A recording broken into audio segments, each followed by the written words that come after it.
Hello there, Atheist Junior here, your friend and humble narrator. And I'm back with a new live stream. It's been a little while. I was away from the channel for a little bit just because some personal stuff. I actually had to cancel a debate that I was scheduled to do um, for health reasons and stuff. I was not feeling the best, but I'm back, and we're gonna do a little bit of a open panel thing. I think. So I'll post the link in the side chat if anybody wants to hop on. And of course, we have Aiden here with me. How are you doing, Aiden? I'm good, thanks. Just enjoying my Friday evening here. I've been working extra hard here at the military museums this week, just doing some extra volunteer work because they needed a bit of extra help. So that's been keeping me plenty busy this week. And besides that, just been trying to get out and enjoy this weather here before it gets completely frigid outside. And yeah, just try to spend as much time outside as I can before I basically become a hermit for the next 6 months in this climate. So that's my plan for the foreseeable future, anyways. How about you? Yeah. Oh, same. I know where I live. There's supposed to be a cold front coming through. I think it's going to get down to like 50 degrees, so it's actually going to be cold here for the first time. It's actually going to feel like the seasons have changed because it's just been like an extended summer. That's good. I'm glad to hear that. Yeah, it kind of hung around a little bit more last year than it seems to have this year. Unfortunately, it's the winter kind of seems to be coming in a little bit earlier this year, but usually that means it's also going to go earlier. So whatever. At least there's a silver lining as far as that's concerned. Like I said, I try to get out as often as I can during the summertime because with how consistently cold it is out here during the winter, there really is no reason to be outside whatsoever unless you're going to and from point A to point B or something like that. So while I've got the opportunity, it's now or never kind of thing up until probably, April, something like that. April, maybe March if I'm lucky. I might be able to do an early one in March, but last week we had 100-degree weather in the San Francisco area. That's nice. That's San nice. Francisco. Yeah, I'm sure we're probably was plenty of hot and steamy out there with what they do over in San Francisco, Hovind. So Aiden, I know you're trying to get a paid position at the military museum. How's that going? Well, I've only had to murder like 3 or 4 people in the power struggle of trying to secure that position. Plans are falling into place. There are plans within plans. I'm sure you might be familiar with that. Yeah. Intrigues are in motion right now on the scale which cannot be described on a live stream. I'm sorry, AJ. I mean, I could die from this if I share that information. That information. Sorry, I tried to pull a little Adam lore there. Sorry. I mean, it seems appropriate for a military history museum. It does. Some people might call that murder, but I think of it as conquest, just under a different name, really. So I like how they're like erecting an exhibit about you in real time, like as you're. As I'm doing it. That'd be great. Yeah, they could paint from the life as the actual scene is taking place. What a unique opportunity. No, but I really am hoping to get this position because it's what I'm passionate about doing. It's educating people about military history and educating people about history in general is something that I've always been super passionate about in my life. So the idea of being able to do that on a paid basis definitely seems quite nice. And if I'm able to secure that for myself, things will be a bit easier on Brianna right now because right now she's got 2 jobs, trying to get everything sorted with her student loans and whatnot. So if I was able to get this position that's a bit better paying than the one that she's got, then she might not have to do 2 simultaneously in order to work on that, man. Student loans. I know that they're bad in America, but they're plenty bad out here as well, unfortunately. And as far Yeah. as like the amount owed just for, I mean, like she's got a bachelor's degree, which is a 4-year degree. It's nothing minor or anything like that, but with the amount that she owes compared to that, it's quite a bit. Yeah, it's weird. It seemed like when we went live, all of a sudden your mic started having some weird staticky thing. I'm not sure. Oh, am I sounding weird now? I'm It's sorry. not bad. It's just like a little bit of static. Maybe try. I had my phone close to my mic. It might have been like Yeah, that's probably it. I mean, we did that one stream with a person I won't mention where that happened, and it was as soon as we went live too. They who shall not be named. I didn't realize we had a Voldemort amongst us at this point. All right. All right, Well, I'll keep that in mind. No, I know. So AJ, I don't think that there's gonna be an organic way to segue into talking about this beyond the obvious opportunity I gave you earlier with the plans within plan. I know. Just didn't take that up at all, AJ. That's fine. It's fine. You know, I'll move past that. Not like I'm holding a grudge or anything like that. But how about Dune, AJ? You just recently finished the Dune audiobook, from what I heard. Isn't that true? Yeah, I watched. So I've seen part 1 and part 2. I got part 2 on Blu-ray, and then I've listened to the audiobook for Dune. So you have seen part 2 then? Yes. Nice. I watched it. And I actually think they were both really good. And I definitely think that part 2 was better than probably 80% of movies that are coming out these days. If you look at like Borderlands, the Joker sequel. Yeah, oh man. Megalopolis. Yeah. So many bad Tarot, like so many bad movies. I do think I preferred part 1 actually. Oh, you prefer part 1? That's an interesting take. That's one that I really haven't heard all that often from people. I know. Well, maybe it's just me. Maybe it's the fact that I was on legal chocolate mushrooms when I watched the movie, but I thought the first one had way more psychedelic imagery. Way clear imagery. Yeah, there's definitely a lot of visual, like the Spacing Guild. Yeah, no, for sure. Like the motifs.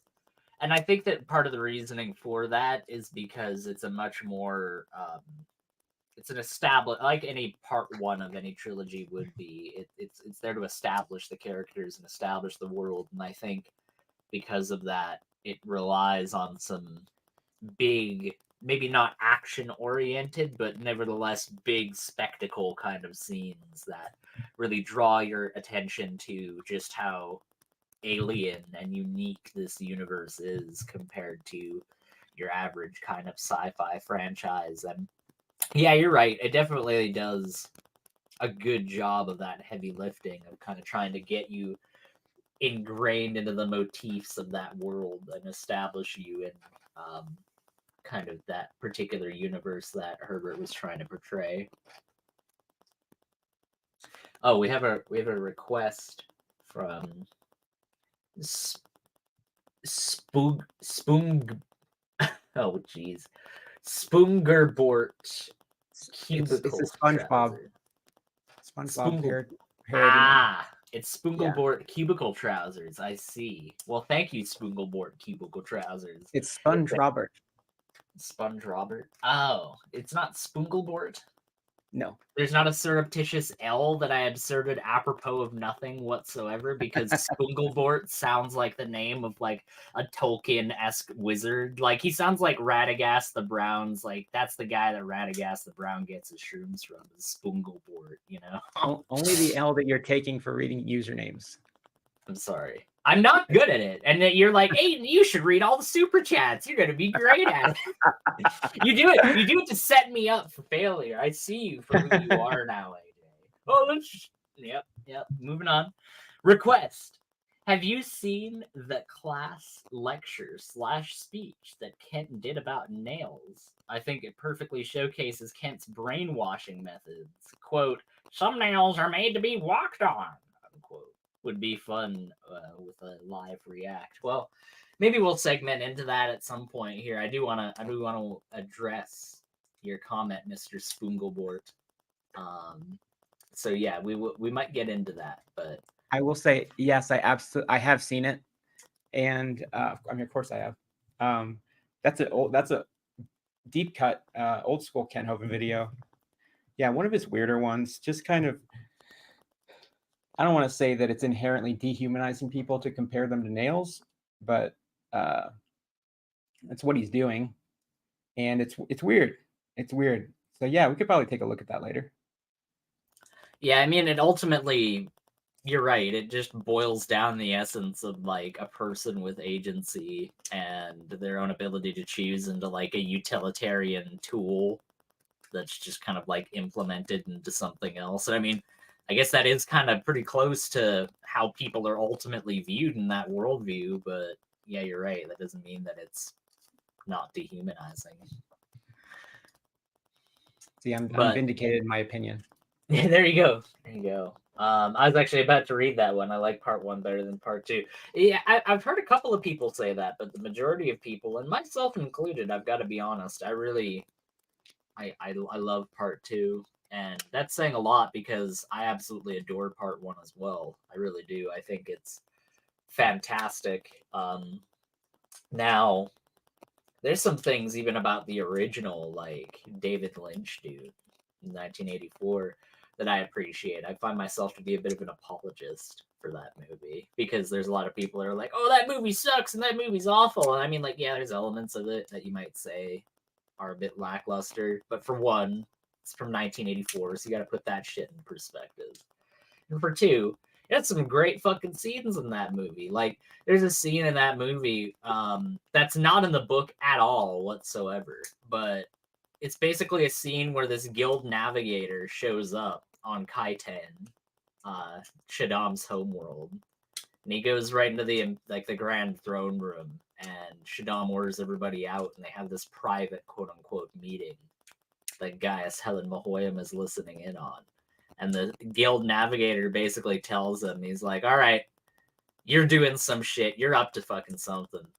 We can tell. We've got limited prescience. You're going to fucking spill the beans and you're going to tell us what it is right fucking now. And Shaddam, surely enough, because the guild, both in that universe and in the actual Dune universe, has him kind of by the balls. Just totally spills the beans and gives him the plans. And then they order him and he's like, all right, well, you know what? We want Paul Atreides killed. That guy ain't no fucking good. So after they order the death of the child, 15-year-old kid, because they saw that he's not going to be good for them in a vision, they just kind of fuck off after that. And there's a comment for that scene on YouTube, and it kind of perfectly encapsulates that scene. And it's basically, imagine walking into the throne room of the Emperor of the Universe and telling him how shit's going to be. And that's a perfect, encapsulation of that scene. Even though it doesn't happen in the books, it might as well be canon to me just because it's such a great scene. So there's elements about every adaptation of Dune that I've really appreciated. But I think that when you look and compare that version to the one that we got in 2020, 2021, and 2024, I think that this product, because for one thing, it has way more time to actually be able to express itself. It allows you to actually get a lot more of the story, and it doesn't feel nearly as rushed.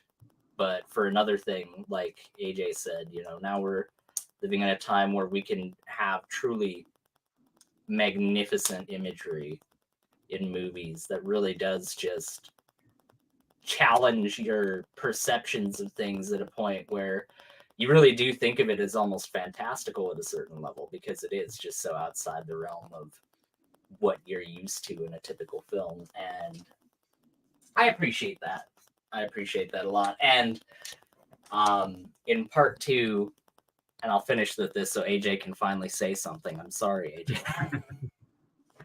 But in part 2, I think what I like on top of all those things more than in part 1 is how Timothy Chalamet as an actor proved me wrong, because I was really worried going into part 2 that he wasn't going to be able to affect like that change that you get in the book, where Paul, yeah, he's trained in this like nobility, he's trained to fight, he's definitely not your average kid, but at the end of the day, he's a 15-year-old kid at the beginning of the book, and he has limitations that any 15-year-old has. He's naive in certain aspects. He's unaware of the full consequences of what he's doing, but he goes through this major transformation when he takes the water of life and he gets all these visions of the future. And I was worried he wasn't going to be able to pull that off in part 2 and pull off that total like transformation, but he does, and he does it really fucking well in my opinion. Sorry, Yeah. AJ, go ahead. No, I agree. Like the speech he gives towards the end of the movie was awesome. You know what I mean?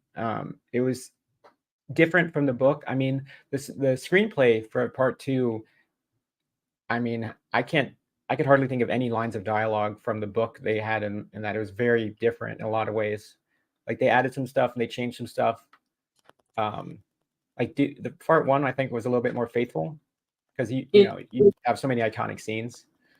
Yeah, I think that if you want to talk about like faithful scenes from part 2 that are like really faithful to the book, the arena scene with Fade Rautha was absolutely fucking fantastic. That might be my favorite part of the whole movie, because it's just with the it's not ultraviolet, what is it, the infrared cameras that they It was like used. black and white almost. It was, and it's not actually black and white cameras that they use. They did use cameras specifically to film in infrared. So that's to capture the fact that Gady Prime orbits a black sun, quote unquote, and that basically filters all of the light besides just pure white light out of the spectrum, and creates a very visually, even though it seems very bland almost at a certain level because there's no color, Denis Villeneuve as a director, he uses that opportunity, uses that limitation of his color palette, and really just expresses it in such a way that,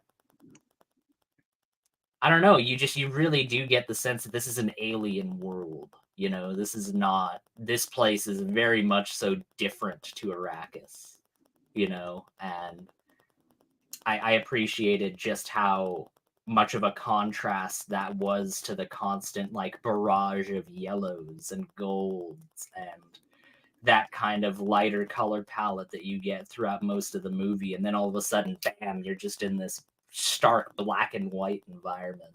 I really appreciated that. What I really liked was the scene after that where the fireworks are going off, and you had Leia Seydoux, who I'm a fan of because of Death Stranding. I love that game, and she plays Fragile in that game, which is a great character as well.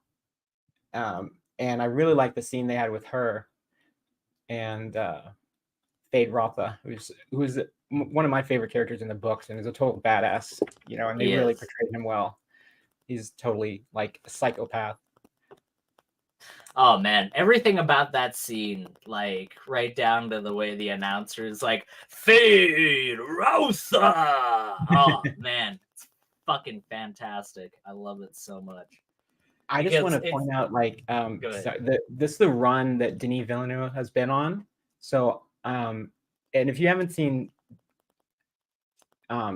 like these movies, like I know you've seen some of them, you definitely should. So, Enemy, Sicario, Arrival, Blade Runner 2049, Dune Part 1, and Dune Part 2. See, the only one of those besides Dune Part 1 and 2 I've seen is Blade Runner 2049, and I absolutely adore that movie. Yeah, me too. It was such a weird contrast because when that movie came out, I was like 17 years old, and me and my buddy went to go see it in IMAX, and he was expecting this like your typical like popcorn, turn your brain off, don't really have to think all that hard about anything that's going on kind of movie. And truth be told, I thought about it the same way, but I was so floored by it defying my expectation because I hadn't really known about anything Blade Runner related going into it up until that point. So I was just totally thrust into this universe that I really hadn't had any associations with before. And I was, just from start to finish, my jaw was on the ground with just how, not just how fantastic the visuals were, but the themes of existentialism and, you know, this enemy from within kind of mentality that's expressed in this doubting oneself that your protagonist is going through with realizing that they're just being used as a tool for this larger purpose. I really loved the movie, and we kind of came out where I was like, man, that was one of the best movies I've ever seen. And my buddy's like, what the hell happened? I don't really understand any of that crap at all. I was like, okay, well, I guess I know what movies I'm seeing with this guy from now on. Have you seen the original Blade Runner since then?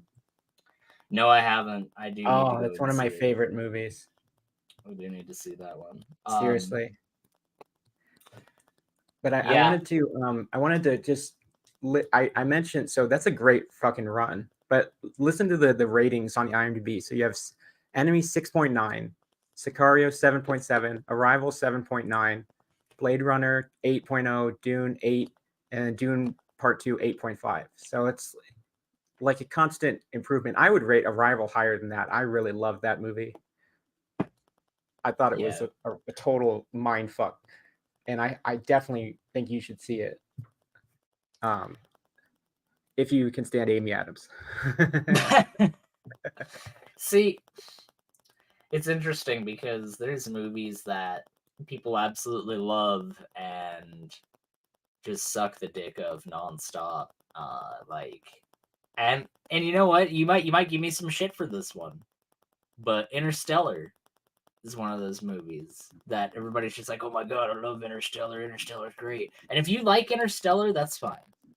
Nothing against anybody if you like Interstellar, but I tried watching it with Brianna, and maybe it was just because we were like trying to be on a date and we were more focused on talking with each other, but it just felt like 2.5 hours of people sitting around in cornfields and talking to each other. And then finally stuff started happening eventually within the movie. And it's like, okay, that's great.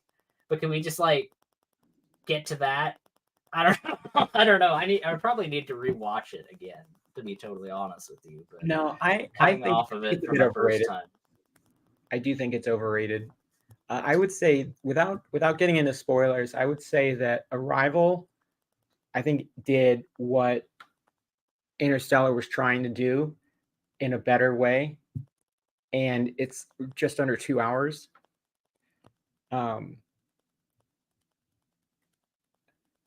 It's, you know, so I did like it better than that. I don't think any movie needs to be almost 3 hours long unless it's Lord of the Rings. Like, you need to earn that shit, because my ass will sleep. Well, with Lord of the Rings, you get, in my opinion, you get something that you don't get with Interstellar. And with Lord of the Rings, you're leading up to this epic fucking conclusion where people are gonna have this epic battle and they need to get the ring to Mount Doom.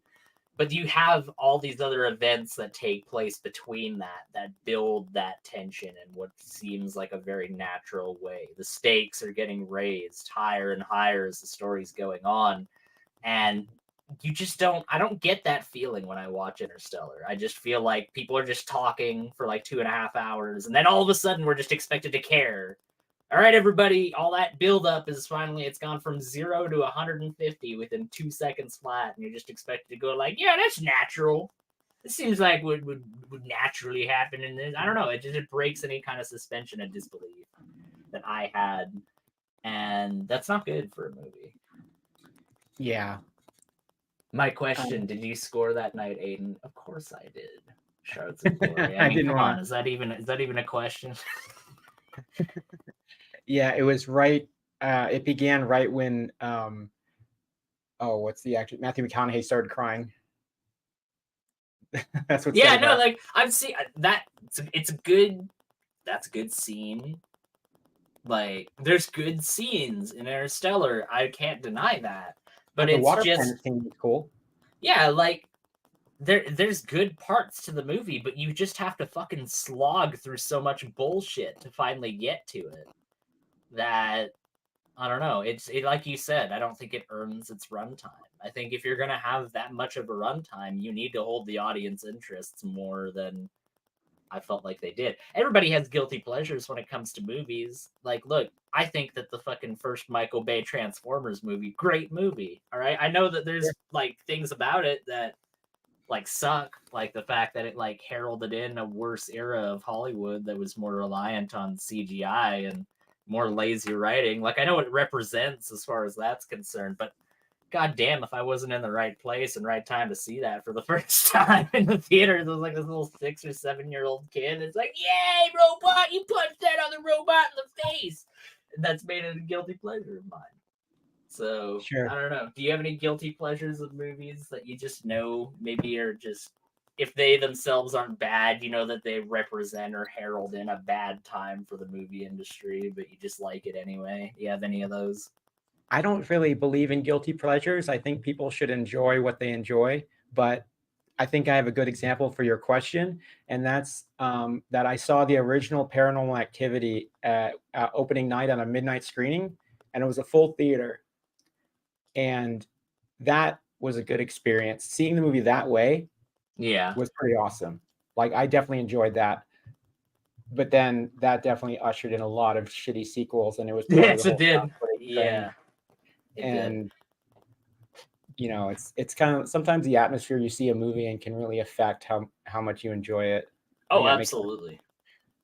Absolutely. I mean, like, I enjoyed it irregardless, but the first time I went to go see Dune Part 2, the theater that I went to was like way over on the edge of the city, and it was out of the way because I didn't want, for my first time seeing the movie, I didn't want a theater packed full of sweaty fucking people all over the place. It just, I wanted to go see it as isolated as possible where I could just get the experience with Brianna and then get out. And that was great, don't get me wrong.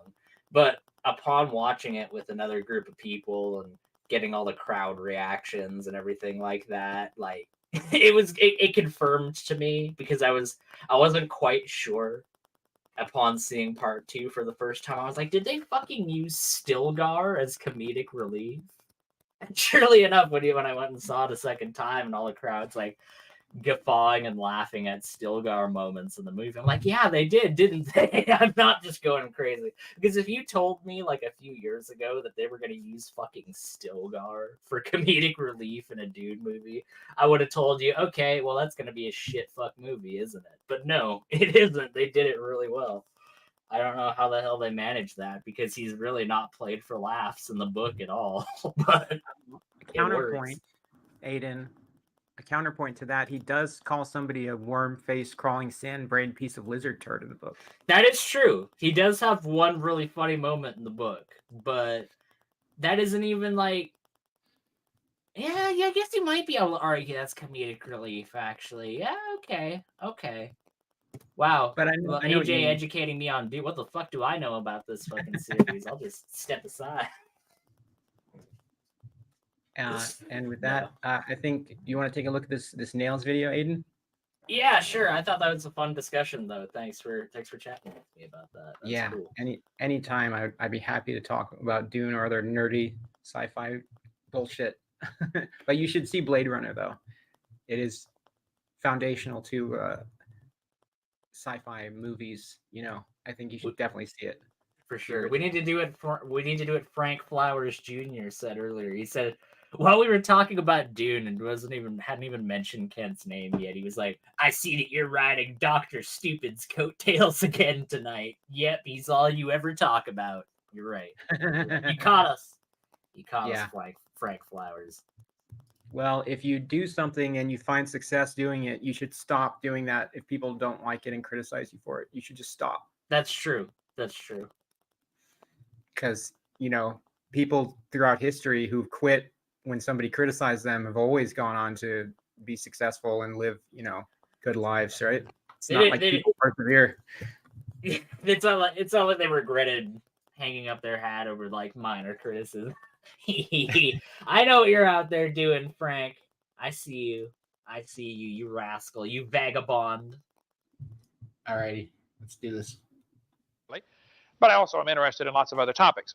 One topic that has interested me, being raised in a home of my dad who did a lot of building. He was an electrical engineer, and then we were always doing building projects. One thing I've been interested in most of my life is nails. I want to talk to you about nails here today. This is a chapel message that I've shared many times at different... We'll be giving a demonstration of a live manicure. I love nail polish. Be sure to use a base coat. And I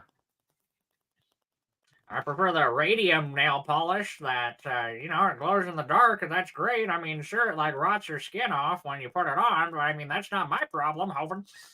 I'm already almost a ghoul anyway. Put this much spray tan on your face, and you'll glow too, Bretch, Hovind. Yeah. Yeah, this man is not wearing any makeup. Okay. No. The high schools, and ought to be something that will influence your life if you'll let it. I remember as a child, my dad said, son, I got some friends that work at Keystone Steel and Wire Company in Bartonville, Illinois, right across the river from where we lived, and they would like to let us come over and take a tour. I said, oh, sure, Dad. We went over and toured the steel company. They would take this massive block of steel, probably about the size of one of these 8-foot tables. It was like 2 feet by 2 feet by 8 feet long. Weighed lots and lots and lots of weight. But they took this thing and they heated it up in an oven until it was cherry red hot. And they ran it down this conveyor belt between two rollers, like the old-fashioned washing machine rollers, to squeeze the clothes out. It went between these rollers and squished it down. When it squeezed this big block of steel down, it made it longer. Lots longer. Then it went down the conveyor some more, came to 2 more rollers and squeezed the sides. And it made it much longer. Every time they squeezed this thing on the top or on the sides, it kept getting longer and longer and longer, till it ended up as a wire probably a mile long, just by squeezing this block of steel. Ended up getting to the end, it gets on this machine that coils it up on a big, huge spool, and they clip it off and take it over to the next factory, or to the next building. We walked over in the next building, and I said, what do they do here? He said, this is where we make nails. They feed this wire into this machine, starts pulling it off of this spool, goes around a bunch of wheels and does whatever it does, and ends up at this nail making machine. It would feed the wire in, chop it off, smash the head on, smash the point on the nail, smash grippers on the side. We'll talk about that in a minute. These little lines, these serrations, those are special grippers on there. It would smash those in, smash the head, smash the point, and fling it out into a box. And it would fill an entire box of nails about every 6 seconds. It was much faster than a machine gun coming out of there as the nails came flying out into the box. I'm pretty sure it's not true. I'm pretty sure your average machine gun fires a little bit faster than that, but hey, whatever. It's not like... Yeah, I think that's kind of the point of a machine gun. Right. I think his dad was the only survivor of his platoon in World War II, though, okay? So you shut up. He knows way more about this than we do. Yeah, I would hope that it wasn't firing faster than a machine gun, because then that would just be an actual gun. Yeah, that's literally just a massively high caliber gun at that point, and I don't think that you really want that in an industrial. It's a high caliber. It's like a machine gun nail gun. Yeah. Shut up! All right, it makes the story sound better. Okay, Orange Man. Barely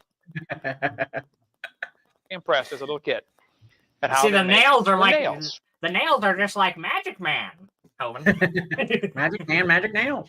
You know what they used to nail Magic Man to the cross? Well, I'll tell you what, the hint's in the name, Hovind. Yeah, that's what I'm waiting for, is the reference to Jesus being nailed to 2x4s. Hey, one of them was a 2x8. All right, that's offensive. Ah, okay. Got to actually watch the factory where they made these things. We're going to talk about some different kinds of nails here today. The Bible really has a lot to say about nails. Jesus grew up in a carpenter's home.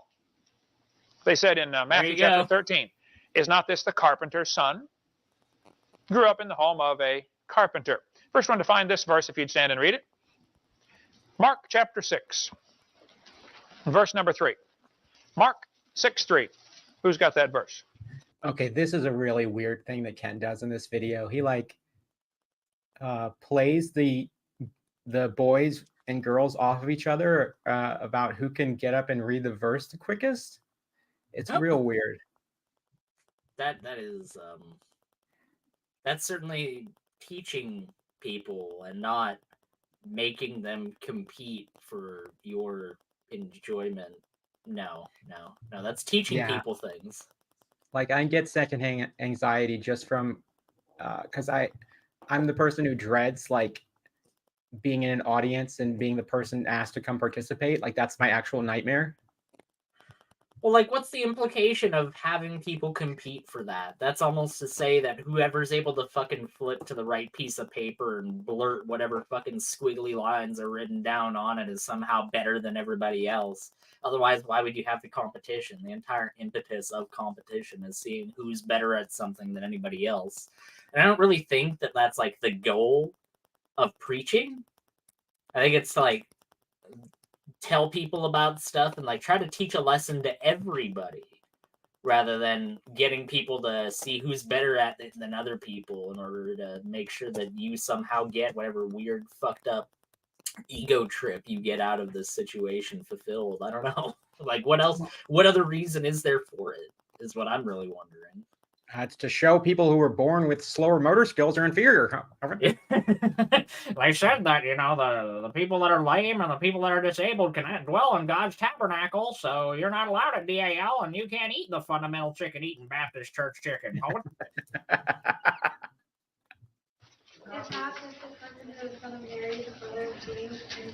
That was a tie, so the boys win. Okay. Is not this the carpenter, the son of Mary? We're talking about Jesus, of course. And it mentions his brothers and sisters, you know, here. So Jesus himself was considered a carpenter. Okay, first one to find this verse, if you would stand and read it. Mark chapter 6 and verse 4. Mark 6:4. I like the frantic shuffling of Bible pages. Yeah. Like, if this is, I guess what I'm assuming here, now that you bring that up, is like, oh, if I make people compete about this, then it'll like make people seem really engaged. You know, like if I make this about who's better at this than other people, then surely this will make sure that people stay engaged with what I'm saying throughout. And that's just lazy bullshit. You know how you keep people engaged? You say things that are compelling and you say things that actually speak to those people and speak to what they came here to listen to you for. Obviously, they came here because either they were compelled to do so by somebody in their life because they know who you are, or they have some level of expectation that you're going to be there to impart some kind of knowledge and wisdom upon them. And rather than just doing that, you've made it into some kind of fucking competition. Boys again, there we go. Keep going.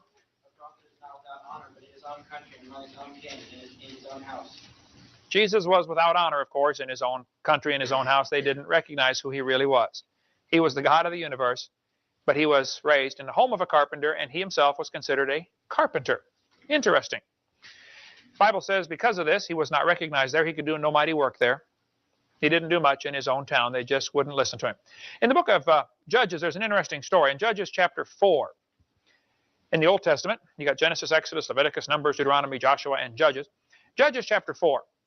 Jael, Heber's wife, took a nail of the tent and went softly unto him and smote the nail into his temples. That's the side of his head. She nailed this guy to the ground. What a way to die. What a thing to laugh at. They nailed this guy to the ground, and he suffered horribly before he died. Yeah, he was probably twitching as he gave his death rattle, Hovind. He was And probably running thinking from- if only I had spent the $49.99 on Ken Hovind's DVD number 5, so I'd have been able to learn how to avoid this fate. the battle, and he came to her tent and said, "Oh, help! Would you please rescue me?" And she gave him some milk and said, "Here, drink this and take it. Rest. You've been running a lot."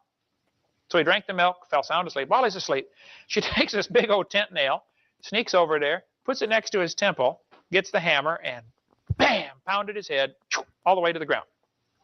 Nailed him. Yeah, you're not gonna do that in one. You're not gonna do that in one hammer blow.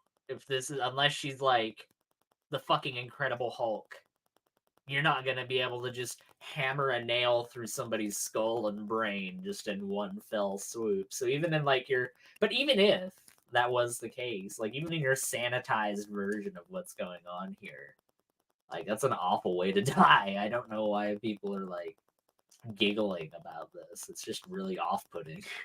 I think it's just because he said she nailed him, which is obviously. Yeah. Super appropriate. I got that one. No, I got that one, because like when you're speaking to an audience of like what sounds like children, you got to make as many sex jokes as possible, right? Especially when you're like fucking 40 years older than them. Yeah, especially if you're going to equivocate violence that's causing death to somebody with that sexual innuendo for children. That's bonus points. I'm sure if they're in heaven right now, they really appreciate Kent like making light of their horrifically painful death right now. They're like, "You go, Kent. That's great." Literally, right? Bible has quite a bit to say about nails. First, we're going to find this verse, if you would stand and read it. 1 Chronicles 22:3. 1 Chronicles 22:3.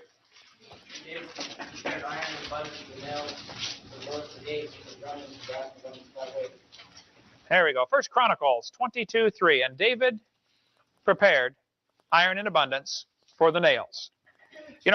I taught earth science for 15 years. I've done a lot of digging in the dirt looking for things, finding lots of fossils and things like that. Nobody has ever gone out digging in the dirt and found a seam of iron ore. And as they dig into the iron ore, thank you. Is he claiming that he's done like paleontology? Like he's gone and dug up fossils and like we have any kind of record of him doing that whatsoever? Because I somehow doubt that. you know? I somehow doubt that Kent has the credentials to know like the areas and strata. At best, he probably went to like one of those places where like they're already in abundance and you like pay a certain amount of money to look in a site where like a bunch of other tourists are doing it. And he's like, "Oh, I found a little bone that probably belonged to whatever chicken was out here in the chicken coop in 1947. Yeah, no, this is a dinosaur bone." I mean, I could at least respect that, but I doubt Kent even did that.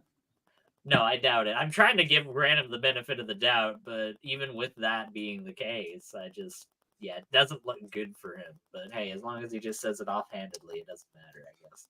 Yeah, because that seems like something that somebody who has an interest in paleontology might do, as an easy way to say, like, I actually went and found a fossil, even if it's a common one. It's still pretty cool. But Kent, I think, is more just wanting to seem like he's knowledgeable rather than wanting to try and put the effort in to actually gain that knowledge. He just wants to seem like he already has it to impress children, basically. Are you in a nice suit right now, AJ? Are you in a nice Armani tailored suit that was tailored specifically with the tears and suffering of the people at Dinosaur Adventureland in the seams? In the seams, AJ. I don't think so. So when you have a Sandra when you have a Sandra Hovind tier Armani suit jacket, maybe we can talk about who's more presentable here, AJ. All right? Play the video. or they find out it's not really just all iron there, it's actually made in nails. Nails are never found unless they've already been made by somebody else. But nature doesn't make any nails. Nails have to be prepared. And one of the things you have to realize that if God's going to use you in any way, he's going to have to prepare you. There'll be things you have to do. The nail, in order to become a nail, has to be found in the ground, has to be extracted, has to be melted down, has to be shaped, has to be formed, has to be hardened to be ready to be a nail. And God's going to have to prepare you. Nails don't just happen, they are prepared. Interesting. I have to address Mark's comment here.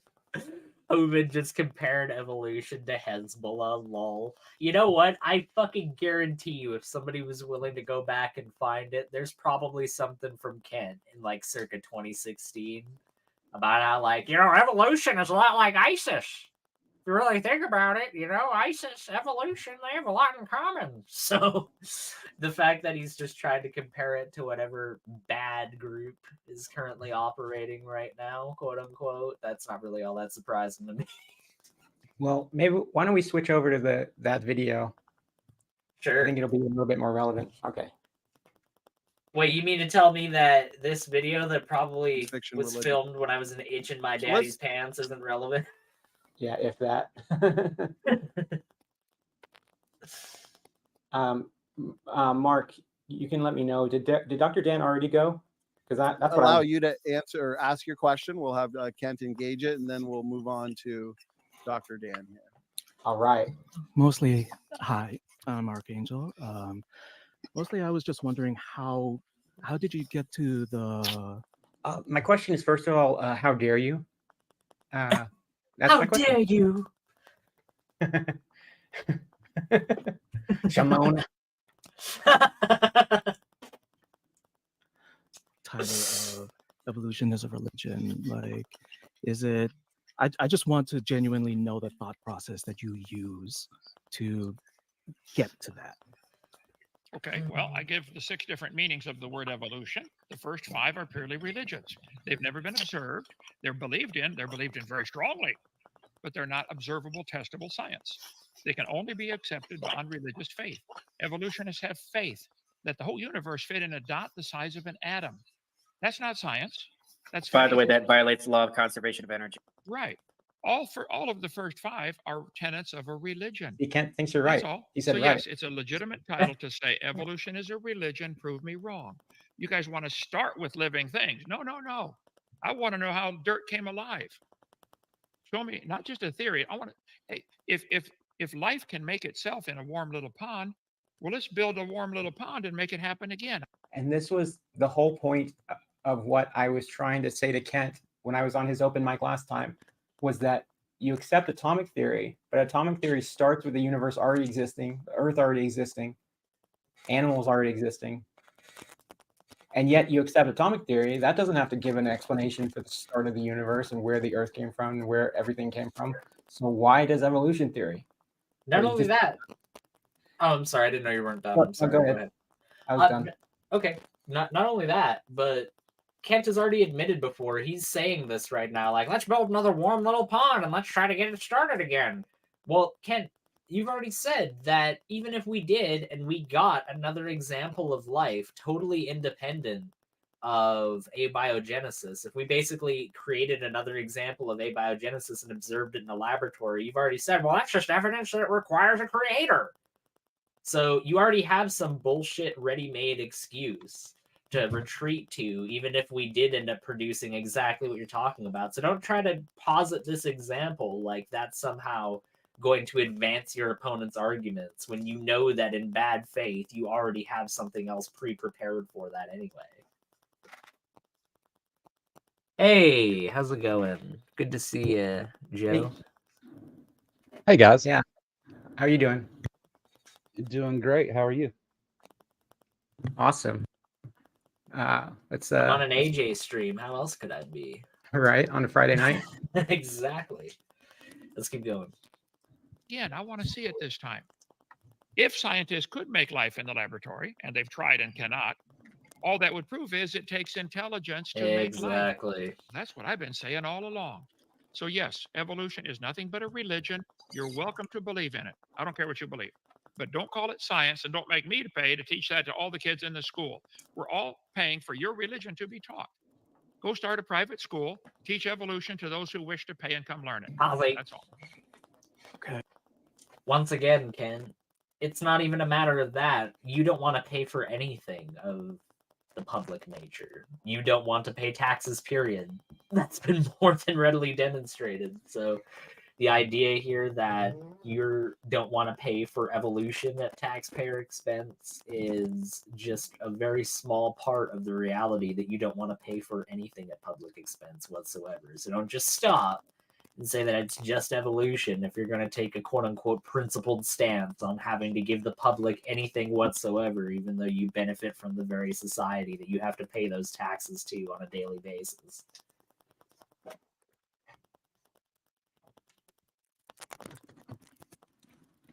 Joe, your thoughts? Yeah, Kent would have you believe that the reason he's against paying taxes is because they teach evolution in school. But even if they didn't, he still wouldn't pay the taxes. He's demonstrated that much, right? Absolutely. He's demonstrated that even in the local county that he lives in, he does not pay the taxes that he needs to in order to keep county resources like their roads properly funded. And yet he'll bitch and moan and complain to the county at the same time that they need to spend $2 million to pave Pearl Lane right outside his property because of the dust, even though it never got mentioned at any other point prior to when he wanted that road paved. The dust was never a problem then, but all of a sudden it's a major health hazard that everybody needs to be worried about because Kent wants the road paved. That's perfectly fine. The public, he has no problem going to the public every moment of every day and asking them to pay for his lifestyle. But if he has to give any of that back whatsoever, money that he didn't even rightfully earn himself, back to anybody, there's always an excuse. There's always a renege. There's always some reason why that money just doesn't end up circulating back to the public that he benefits from. Yeah. So Kent, we don't get to, taxpayers don't get to choose where their taxes go in America. Like, if you made an argument that Americans should either be able to control where their taxes go, or at least get a list that shows where their tax dollars are being, how they're being distributed, I'd probably agree with you. But that's currently not how things work. And like, if you don't want your kids taught evolution, then don't put them in a public school. You can put them in a private school, which is a private Christian school, which is what Kent did. But it's like, that's not good enough. He also wants to control how other people's children are taught, regardless of what their parents want. Kent has talked before about how, and he's talking about now, how he doesn't want these things paid for. If you don't want to pay those taxes, you do also have an option. You do technically have an option, but that option isn't living in America. It's fucking off and moving somewhere else. And you know what? If you want to be like John McAfee and be like, hey, I'm Kent Hovind and broadcasting 2,000 miles out in the middle of the Pacific Ocean and international waters, just almost got taken out by a fucking rogue wave earlier. That was crazy, you know. Sandra almost got tipped off the boat. We were laughing about that one, kind of like how we were laughing about that guy getting his nail driven through his head into the ground. That was a good one, Hovind. Anyways, yeah, we're out here in international waters. We don't have to pay any taxes out here at all. You know, if he was out there with that, fine, fair enough. At least you're actually like away from everybody else and you have a reason for why you're not paying taxes. But if you're going to live in America and you're going to benefit off of the infrastructure that America has, and you're going to demand that that infrastructure be built for you specifically, then you kind of have to contribute to it, Kent. Do you not understand that very basic maxim of how society works? Okay, so like, for your whole list of 1, 2, 3, 4, 5, 6 that you listed on there, would you say that there is a commonality between them, like just change over time? Would you be willing to accept that there is just change over time? There was something there, now there is something different. Well, you want to start with something again. Where did the energy come from? Where did the matter come from? I'm not even touching I know on you it. don't I'm want to just go there saying, because that's number one, and you can't answer that. That's when you have to take on faith. You believe on faith there was something there. Where did it come from? Pause. All the energy of all the stars. He asked you a question, Ken. You can't just sit here and try to turn that around and turn it into you being the inquisitor of him.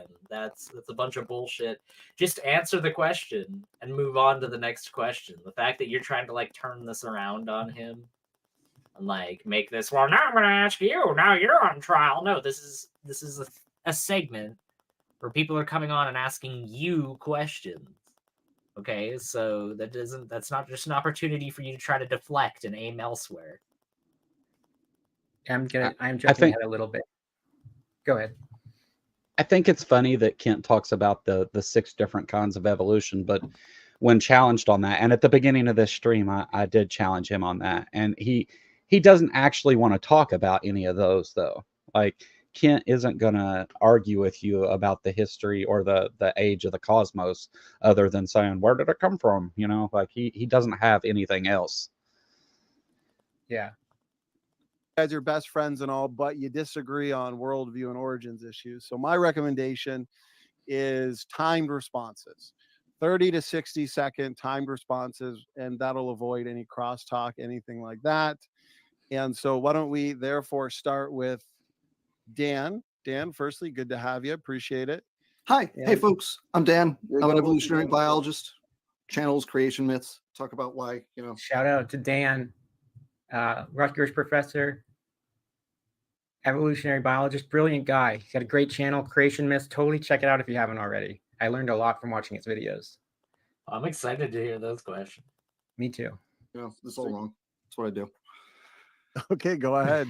Give us your Okay, evidence. so of- 30 Donnie, we doing 30 seconds? Is that the Yeah, let's go 30 seconds. Let's Keep do it a little 30, more fast paced. Yeah, 30 seconds. I dig it. Okay. Cool. So here's what I want to for the first 30 seconds is going to be framing because, it takes time. But basically, what I'll start with is this. Kent's here saying evolution doesn't work. You can't create new things. Kinds always stay the same kind. Dogs always give birth to dogs. Yada, yada, yada. We've all heard it. He says none of the mechanisms work. Well, I got a whole list of mechanisms here, and I can give examples of how they work to do the things Where's your that smile, Ken? Kent says they can't do. Now, I don't have, I probably already down to 10 seconds here, so I'll just say this. Let's start with genetic drift. Kent, tell us about genetic drift and what it is and what it can or cannot do. Okay, that was essentially 30 seconds. So let's reset the timer, and I appreciate keeping it to one topic at a time. Kent, 30 seconds. Go ahead. Okay, the genetic drift, the genetic code of any living creature is phenomenally complex. And within that code, there can be a drift back and forth. Two humans, a man and a woman, can produce 20 children. All of them have different variations. They're still human. The drift is limited. They're not going to drift into a banana. They're going to stay a human. Okay. The dogs have drifted back and forth between Chihuahua and Great Dane, mostly selected by man. Sure, there is genetic drift. It doesn't cause any evolution at all. It's limited to the same kind of creature. Every time we've observed it, every farmer on the planet will tell you there is genetic drift, but it's limited. Okay. So go ahead, Dan. Okay, so you don't know what genetic drift means, Yeah. right? That's I just what we told you. I just No, told That's not what that- genetic you know drift you didn't. is. You didn't get it right. That's not what genetic drift is. Have you Okay. ever heard of the phrase constructive neutral evolution? Have you heard of that? Wait, before you answer, and I'll let you ask again to refresh. We're looking for evidence of evolution Yeah. and not a quiz. And I appreciate Yeah, and that you're and Sam, doing your Sam, in teaching. order, we have to have the same Hold on, vocabulary. Dan. But what we would like for you to do Okay, I'll just define it for him. Genetic is drift. just No, no, no, no, no, no, no, No, no, no, no. no. This is me and Ken. No, no, no, no, no. Yeah, so Dan, like we're looking for evidence, not a mini quiz. Yeah, So yes, that's and what we're doing. And the and clock's I'm not- getting, I'm And not so a lesson, like you talked at the beginning, Donnie. This isn't a time to lecture. Just tell me. yeah, Right. Tell me. seconds is not a All right, lecture. I'm just gonna define it for him. No, I'm No, jumping no, in. no, I'm no, jumping no, in. no, We're no, keeping no, it no, no, between no, Dan nobody and needs to Ken. jump in to Okay, hold this Ken's isn't a hand free-for-all here. right He's the now. expert, guys. He's the expert. No one needs to hold Ken's hand here. I asked him to explain what genetic drift is. He got it wrong. He didn't do it. That's okay. That's okay. Genetic drift is random changes in allele frequency in a population. That's what that means. That's what genetic Yeah, drift and is. actually, No. that's actually Okay, evidence for Phantom, me. I'm going to jump in. Thank you. Phantom, I don't appreciate you just jumping in time after being told time after time not to do so. We're going to open it up. It'll be a free for all very soon. So just be patient and wait. Ken, Okay. Dan, Okay. let's throw it to Ken, I Donnie, guess. then, Whoa, then whoa, Don- I gotta get my next 30 Donnie, seconds. Donnie, I did answer his question very clearly. Genetic No. drift is the ability of the genetic code of a two couples mating or something to the allele frequencies can vary. No, you But they're didn't mention limited, that, aren't they? Ken. You never mentioned that. You never said fucking jack shit about allele frequencies. Don't try to jump in after you've actually had the real definition of genetic drift given to you and say, I talked about the allele frequencies. No, you didn't. Yeah. So just to give an example of like genetic drift, one example would be like a bottleneck effect, where something like a natural disaster can greatly decrease a population, where you have a small random assortment of survivors, and within those survivors, you're going to have a very sort of random set of genes that are left. And so that's just one example. It's kind of, it's almost like a form of selection, but instead of predators or the environment leading to animals not surviving because of their traits that are inherited not being as good as maybe a different animal's traits, it's a natural disaster. Well, So good on What?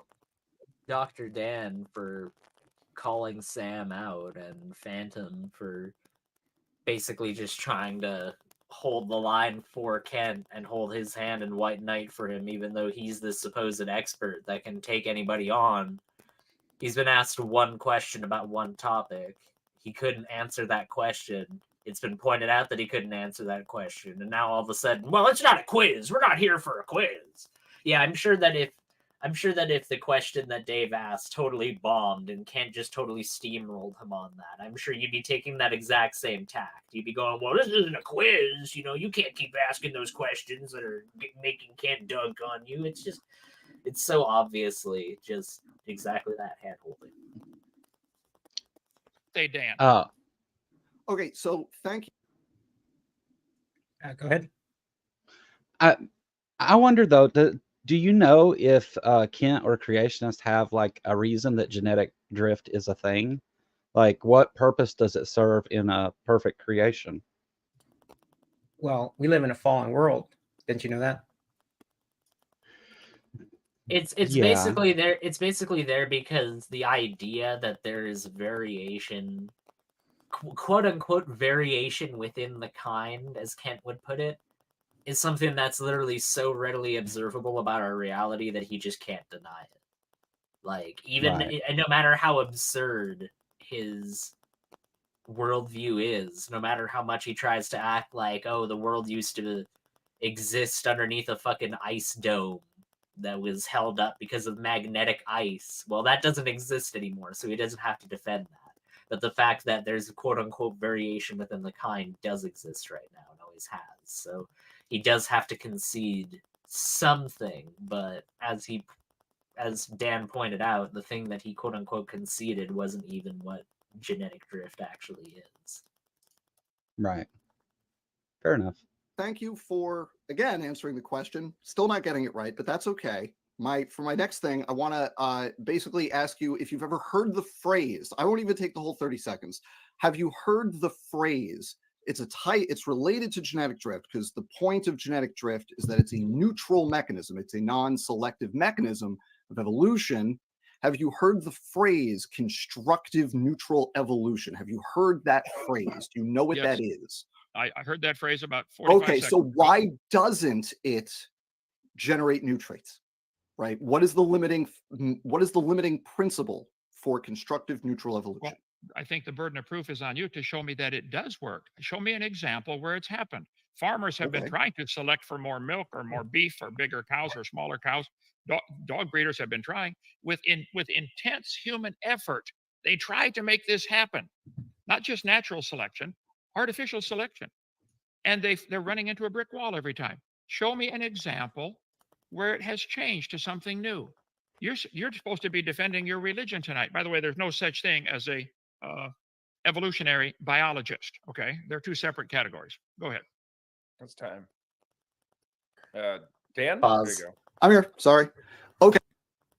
There's no such thing as an evolutionary biologist. They're two separate professions. So I'm sure that if this guy who is an actual PhD, an actual accredited doctor, called this fake doctor, Kent Hovind, out for surreptitiously stealing his accredited title and the prestige that comes with it, apropos of no actual academic achievement whatsoever, Kent would cry ad hominem and Donnie would kick him off and it would be the worst thing ever. But Kent can basically sit here and say, well, your profession's a bunch of bullshit. And Donnie isn't going to do shit or fuck about it. Watch. Yeah, there's no such thing as a creation scientist. Because Kent says that, oh, if you haven't observed something, that's not science. Well, Kent, nobody observed God creating the universe or creating all the kinds of animals.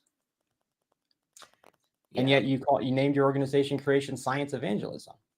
Well, of course he did, because once again, just like how he stole the title doctor, he understands that science has achieved a level of prestige within society, that people ascribe a certain level of trust to science. And he wants to latch on to that, but he only wants to latch on to 99.8% of science. That last 0.02% that actually makes up a part of science that plenty of other disciplines of science rely upon, which is evolutionary biology.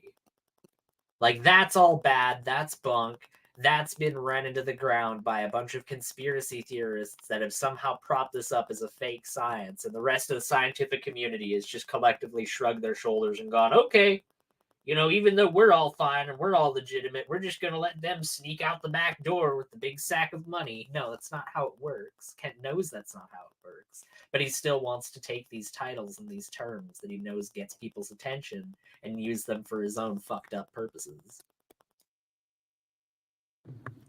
Yeah. Okay, so I want the audience to notice what Kent just did there, because I asked a very specific question about constructive neutral evolution, which is a very specific mechanism of evolution, a subset of the neutral mechanisms of evolution. And what he did is he went to his script rather than answer the question, right? That's okay. We don't, if you want to talk about drift or neutral theory, constructive neutral evolution, that's fine. We can move on to another topic. No, you tell no, me that's that. fine. Stay on that topic. Stay on that topic. Tell me how that justifies teaching something like this. This is what's taught. Everything's related to an amoeba. Everything came from a single cell creature of some kind. Okay, we'll call it an amoeba.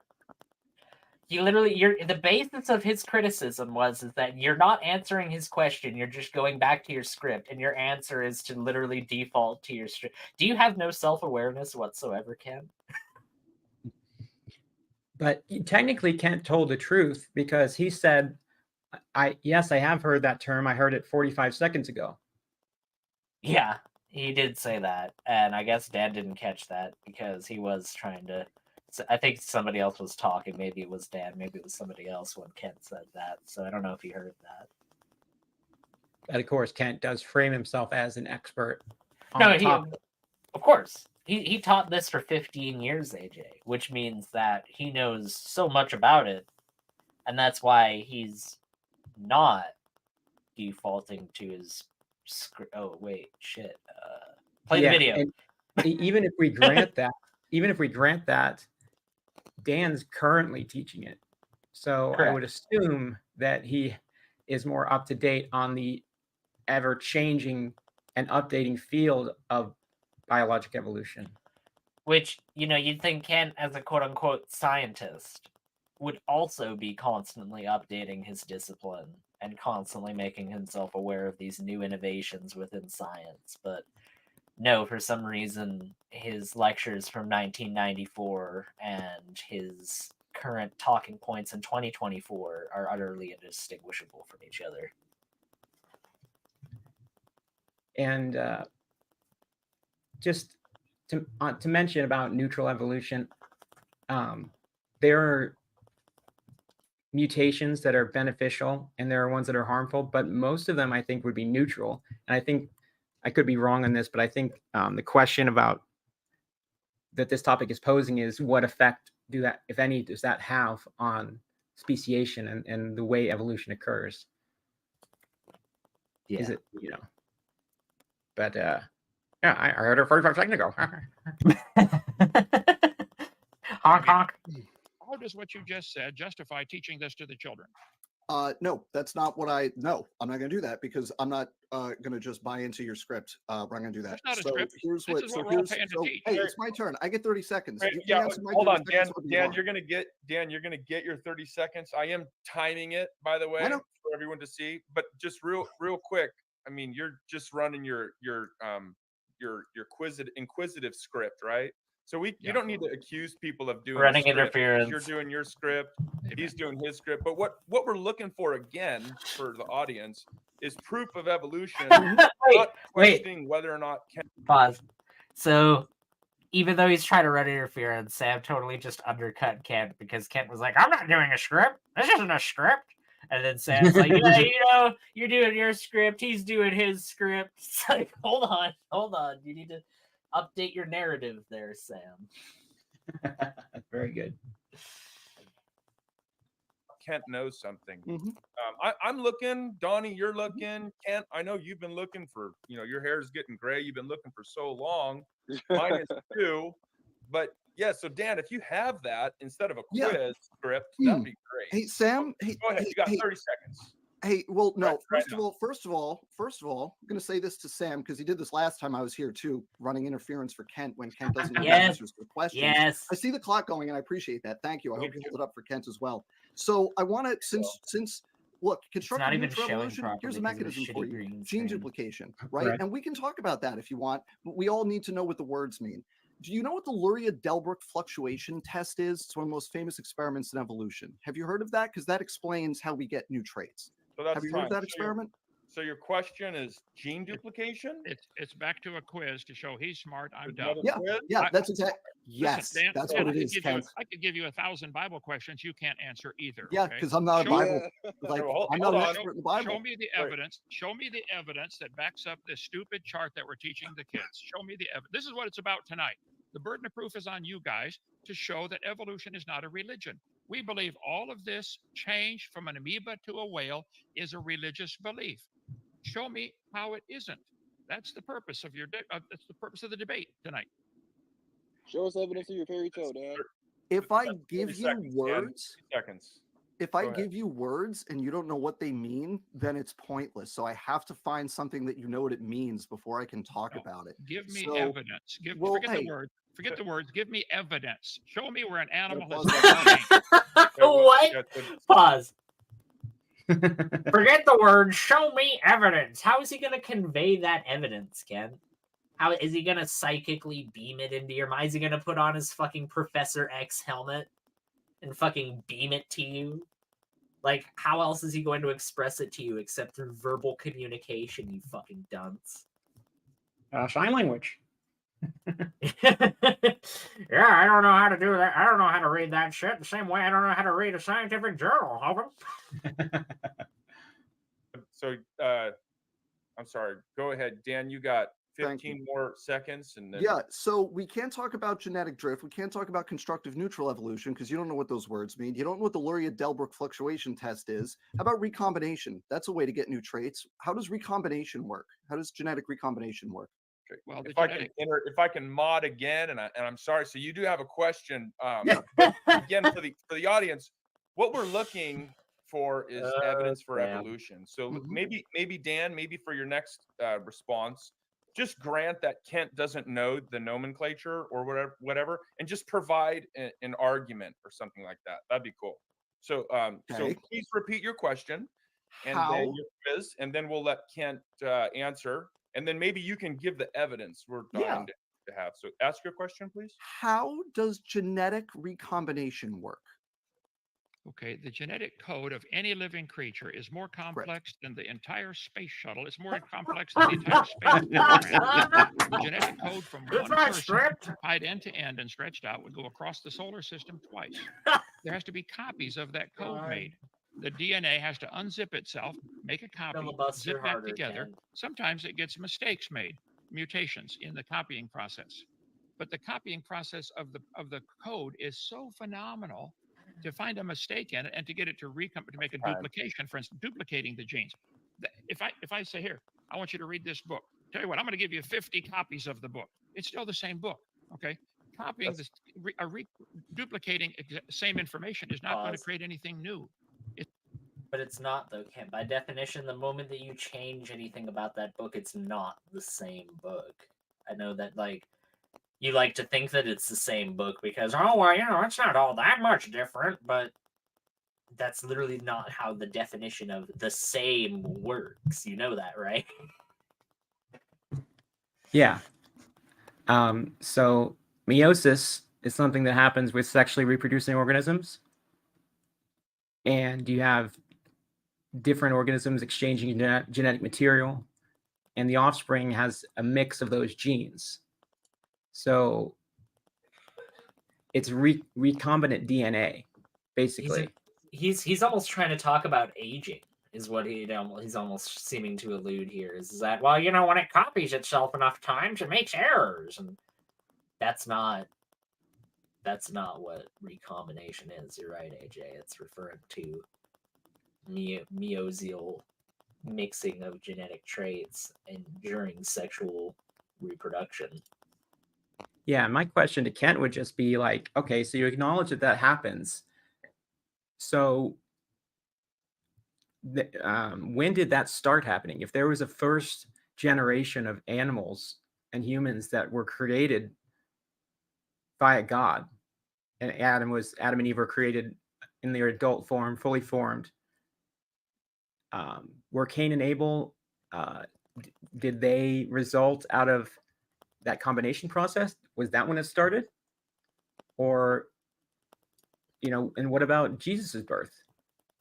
I mean, that couldn't have been, you know, and if so, if you acknowledge that process happens, does that mean that God is just setting into motion this random sequence of mutations happening and DNA replication that's imperfect and has replication errors that result in mutations? And if so, isn't it possible that God set into motion other processes that he just lets carry on? All right, one topic at a time. All right. First of all, AJ, I don't know if you're aware of this, but you're gonna die one day, AJ. You're gonna die. I And look forward to it. another thing on top of that, you know, you're asking me a lot of these big complex questions. Well, you know, you don't have to go to me. You could go to Magic Man for those questions. Go ahead and go to Magic Man, and he can tell you all about how Magic Man did pull the bunny out of the hat. All right. No, but Mark Stoney said, Kent Hovind, evolution's worst nightmare has to be granted that he doesn't understand the nomenclature. That's rich, right? Seriously. Like, that, just the absolute sheer ridiculousness of that. Imagine going to a doctor, all right? You've got knee pain, and you're trying to explain to your doctor the specific kind of pain that you've got going on. And you're naming particular parts of your knee, you know, you're citing specific, like, anatomical details about it that only a physician, pardon me, would be expected to name off. And this physician looks at you and they say, well, you know, just assume that I don't understand the nomenclature of what you're talking about right now. Just tell me, like, what's going on generally with what you're doing right now. Like, just imagine how ridiculous that would be. Oh, we have a $4.99 super chat from you always do the name better, AJ. What's the name? What? We have a $4.99 super chat. Oh, sorry. From Roshina. For free Yiddish math tutor for $4.99. It says, watching Ken and Dr. Dan was painful. Kent kept trying to change the topic because he doesn't understand biology. Yeah, and it is painful because it's like, just let him and Dan engage with, you know, why is he allowed to go over time? And yet every time Dan speaks, we need a input from Sam. Like, who cares? Well, like he rightfully pointed out, he's just trying to hold his hand, and it just makes Kent look bad no matter how you look at it. The fact that somebody else needs to jump in and try to defend him for Kent, because all that it says to people is that Sam is aware that if he allows Dr. Dan to keep going uninterrupted, he's going to make Kent look bad. He's going to undermine Kent's credibility if he allows Dan to keep going on this current track. So he feels the need to interrupt. And I don't know, I guess maybe he's just assuming the audience is too stupid to notice the underlying reasons for why he would do that. Because like I pointed out earlier, if Kent was just demolishing Dan right now, I'm pretty sure Sam wouldn't be demanding that Dan change his tactics. You know, He's trying to throw him off his rhythm. Yeah, you're correct. That's a very good point, Joe. It's a duplication of the same information. That's time. So Dan, we're going to Thank give you, Roshina, by the way. We're going to give you 46 Yes, thank you for the donation. Thank you so much. seconds to provide your actual evolution evidence instead of a quiz, hopefully this time. Yeah, Go ahead. so I'll start by pointing out that if Kent knew the answer, he would have answered the question. Instead, he went to his script about how complex DNA is, instead of actually saying, here's what recombination is, here's how it works, and here's why it's not evolution, right? But he didn't do that because he doesn't know how recombination works. But the way you get new traits via recombination is by combining this thing and that thing, and now they mix and match together through double-stranded DNA breaks, and then you get a new allele that didn't exist previously. What about horizontal gene transfer? That's a good one. That's a good mechanism. Does Kent know what horizontal gene transfer is? We're off to a new question before you answer. Yeah, the last I am. Yeah, so I'm gonna. Because I don't think you know what that is either. Hold on, I'm gonna stop. I'm just gonna interfere one more time. So I'm not sure how like the stream is gonna go, if we're gonna continue running the Dan script of the mini quizzes or what. But As soon as Kent can answer, we can have a conversation. Evidence for evolution. As soon as he can answer, we can have a conversation about that topic. So I just want to point out that many of these things are mechanisms of evolution. I think they are evidence of it.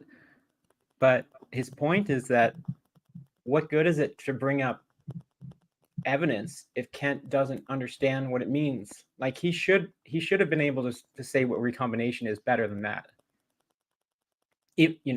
Kent should know that. The other ones I think were a little bit maybe esoteric. Yeah. And Dan's a teacher. He would be up to date on these things. Like I haven't heard of some of these things, but recombination. And I like the concept of going more basic with your examples. Like I like the strategy, but I think what would be, because of course we all know that Kent doesn't know these more advanced things about evolution. But what I think would be even better is to just go with the more fundamental aspects of it, and which I think he did. Recombination is very much a huge part of biology, and so I like that approach a little bit better, I think. But I am enjoying this so far. I will say that for sure. Let's keep plowing on ahead. Okay, let me jump in. If I could steal, man. If he doesn't know the words, then we can't have a conversation about it, right? Like if someone tried to have again, I'm going to jump in. So if I could hang on, steal, Donnie, man, let me with just Dan. make a real short, just 30,000 foot view thing. If someone tried to have a conversation with me about quantum physics, I could not have that conversation because I don't know what the words mean, right? So I'm trying to find a topic where I could have a back and forth with Kent. In order to do that, we have to establish common understanding of like what the basic terms mean. And so far, through recombination, through the Luria-Delbruck test, genetic drift, constructive neutral evolution, we haven't found that because Kent hasn't known what any of these words mean. And Sam said we should just stipulate that. So I have to keep trying new topics to find something, Kent, that I can talk about. So if I could jump in before anybody goes, guys, I'm going to steal man, Dan. I understand what you're saying. We're going to give Kent a chance to respond. And so evidence for evolution, you're looking to recombination and then also horizontal gene transfer. So you've described recombination as basically being this process where you have pieces of DNA, they're broken, then they're recombined, they're shuffled to produce new combinations of alleles, is what you said. And then horizontal gene transfer. Oh, hang on. I asked Kent. We got to see if Kent can answer that. That's no, but I'm not just defining it, but these are what you're saying are evidence. I came here to talk to him. Excellent catch from Dan right there. Because Donnie just started that statement with, let me steel man Dan's position, trying to put Dan off guard to what he's then going to try to sneak in through the back door, which is explaining horizontal gene transfer for Kent before he actually has to explain it for himself. So good on you, Dan, for recognizing that. It's just such a dishonest tactic, trying to disarm somebody with flattery just to try and sneak something dishonest by when they don't think that they're noticing. Come on, Donnie. Do you really think Dan's going to fall for that? Yeah. I know a lot of people have issues with Donnie. I personally, I like Donnie, and I know this is what I say. You guys can let me know if my audio gets messed up. Donnie, I know you're a better moderator than this because I've seen you moderate debates better than this. And I think that ultimately what you should do is just, I know Dan is feisty, but you got to let the debate play out. You know what I mean? No matter what's said, as long as there aren't like blatant ad hominems, I think, they should be allowed to just go back and forth. Yeah, I think that Donnie should really be stepping in and telling Sam, even though Donnie was allegedly steel manning Dan's position, even though he clearly wasn't there. He should be, instead of doing that, saying to Sam, like, look, just step back and let Ken speak for himself, because you're right. Besides, they're just literally just being attacks being levied on either side that don't advance any kind of actual intellectual position as far as this discussion is concerned. Then if Dan's points do not make sense and they don't hold water, that will speak for itself. And if Kent's points don't hold water, that will speak for itself. And it's very clear that Sam recognizes that. He recognizes that Kent's points will not hold water here. So he's trying to alter the circumstances so that they will hold more artificially than they actually do. And it's not working. Joe, you want to add anything? Yeah, it's completely inappropriate for Donnie to be saying that he's a moderator here and then jump in and explain things for Kent so that he can then take it in a different direction. It's dishonest. Yeah, I mean, wasn't he getting after Phantom for trying to basically help Kent out and define the terms for him? And then he brought up horizontal gene transfer, which I don't think was mentioned previously. And I'm like, why are you defining these terms? That's not steel manning his position. But Right. Yeah, let's keep him about this stuff. Let's see if he can do it. I would like the audience to notice that everything he has said is assuming we already have DNA. You can't do it. That skips over the first 4 steps. Where did matter come from? Where did time come from? So you can't just jump into that. Where did life get started? You want to start, like I've said earlier, this is what you guys always do. You don't want to talk about the first 4 because it's a religious belief. You want to start with the DNA code and talk about how there's horizontal transfer, how they duplicate or make mistakes or alleles, and how that there are mutations. And this is somehow going to drive this process. I'm sorry, you're missing the point completely, and purposely missing the point. You want to start with living things. I'm sorry, you can't do that. That would be a religious belief. Do you have a scientific answer for how life got started? Dan, let's start there. Real quick. Don't lose Oh, that thought. hell. I just want to point out it was Albert Einstein who said that if you can't explain a topic to a 6-year-old, you don't understand it yourself. So, Oh my God. Surely, Wow. Dan, you can explain these things. That's not a blatant appeal to authority. That's not a blatant appeal to Einstein said this. Well, yeah, and Einstein was also wrong about shit. Just like how he was right about plenty of shit as well. Einstein was a fallible human being. And it's not even a matter of him being even right or wrong about this statement. It's just, why are you making such a naked appeal to authority right now? Like, aren't we as the scientists supposed to be the ones that just slovenly worship at the feet of people like Einstein uncritically? Why are you citing him as though he's some like prophetical force? Yeah, I mean, first off, who cares? Second off, what's the relevance? Third off, why are we acting like all 6-year-olds have an equivalent level of intelligence and understanding? It's obviously not true. I mean, Einstein couldn't speak Fourth, until he was fuck you. 4. And fifth, well, fuck you. It's not that he couldn't speak; he chose not to speak until I think it was 4. He might have been older until then, but I'm pretty sure it was at least 4 until he willingly spoke. Anyways, Roshina, I'm pretty sure I got the name right that time. Yeah. Has donated $1.99 and says Kent doesn't believe in the existence of DNA. Well, I think what he's trying to say here is that because he's getting ran around so hard on this particular topic, he wants to retreat into a topic that he's not specialized in, which is astrophysics and theoretical physics and the origins of the universe, which Kent famously tries to shoehorn in with evolution, because he realizes that if he tries to lump all of these different scientific disciplines together in his criticism of evolution, that it's going to be inherently harder to attack his position, because it takes a lot more understanding and time and specialization in those fields to understand even the basics of those topics in addition to evolution as we understand it. So he's just trying to stack as many things against him as possible that do not have that kind of inherent relationship with each other, just to basically give his opponents more homework.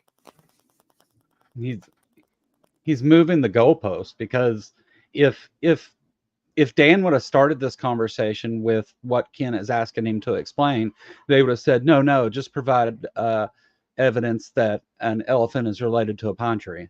Like, yeah. He's going to go the other direction no matter what he says. He's just trying to run. No, you're right. I mean, you literally did that earlier, where he pointed to his little evolution chart and he was like, show me why this is being taught in schools. That's not, well, Kent, why would I show you that that's being taught in schools? Because that assumes that those lives are, that assumes that life already existed. That's a religious belief, Kent. Why would I spend time on that? You're right. That's actually a very good point, Joe. Thank you for pointing that out. Right? You can just make it a simple proof of evolution for a 6-year-old. Maybe you can do that. So go ahead, Dan. Well, Sam, evolution is biology, not math, though. So let's just be clear. We don't prove things. All science is based on math. Yeah, right. So that you don't use modeling to support your. We don't. I mean, maybe I should ask how the science. What this? Can you just write? All science is based on math. I mean, like, that's such a arbitrary statement to make. Like, that's like saying, well, all science is based on language because you need to be able to talk in order to conduct science with people. So therefore, all science is based on language. It's like, yeah, I guess if you really want to take it to that, like, extreme of a definition of it being based on it, but you know that that's not an intellectually honest way of approaching that. Because there's loads of things that you, I'm sure, have some level of scientific understanding on that don't have much of anything at all to do with mathematics whatsoever. Maybe there is math related to those scientific fields, but that's no different than, like I said, language being related to it as well. That doesn't prove anything whatsoever.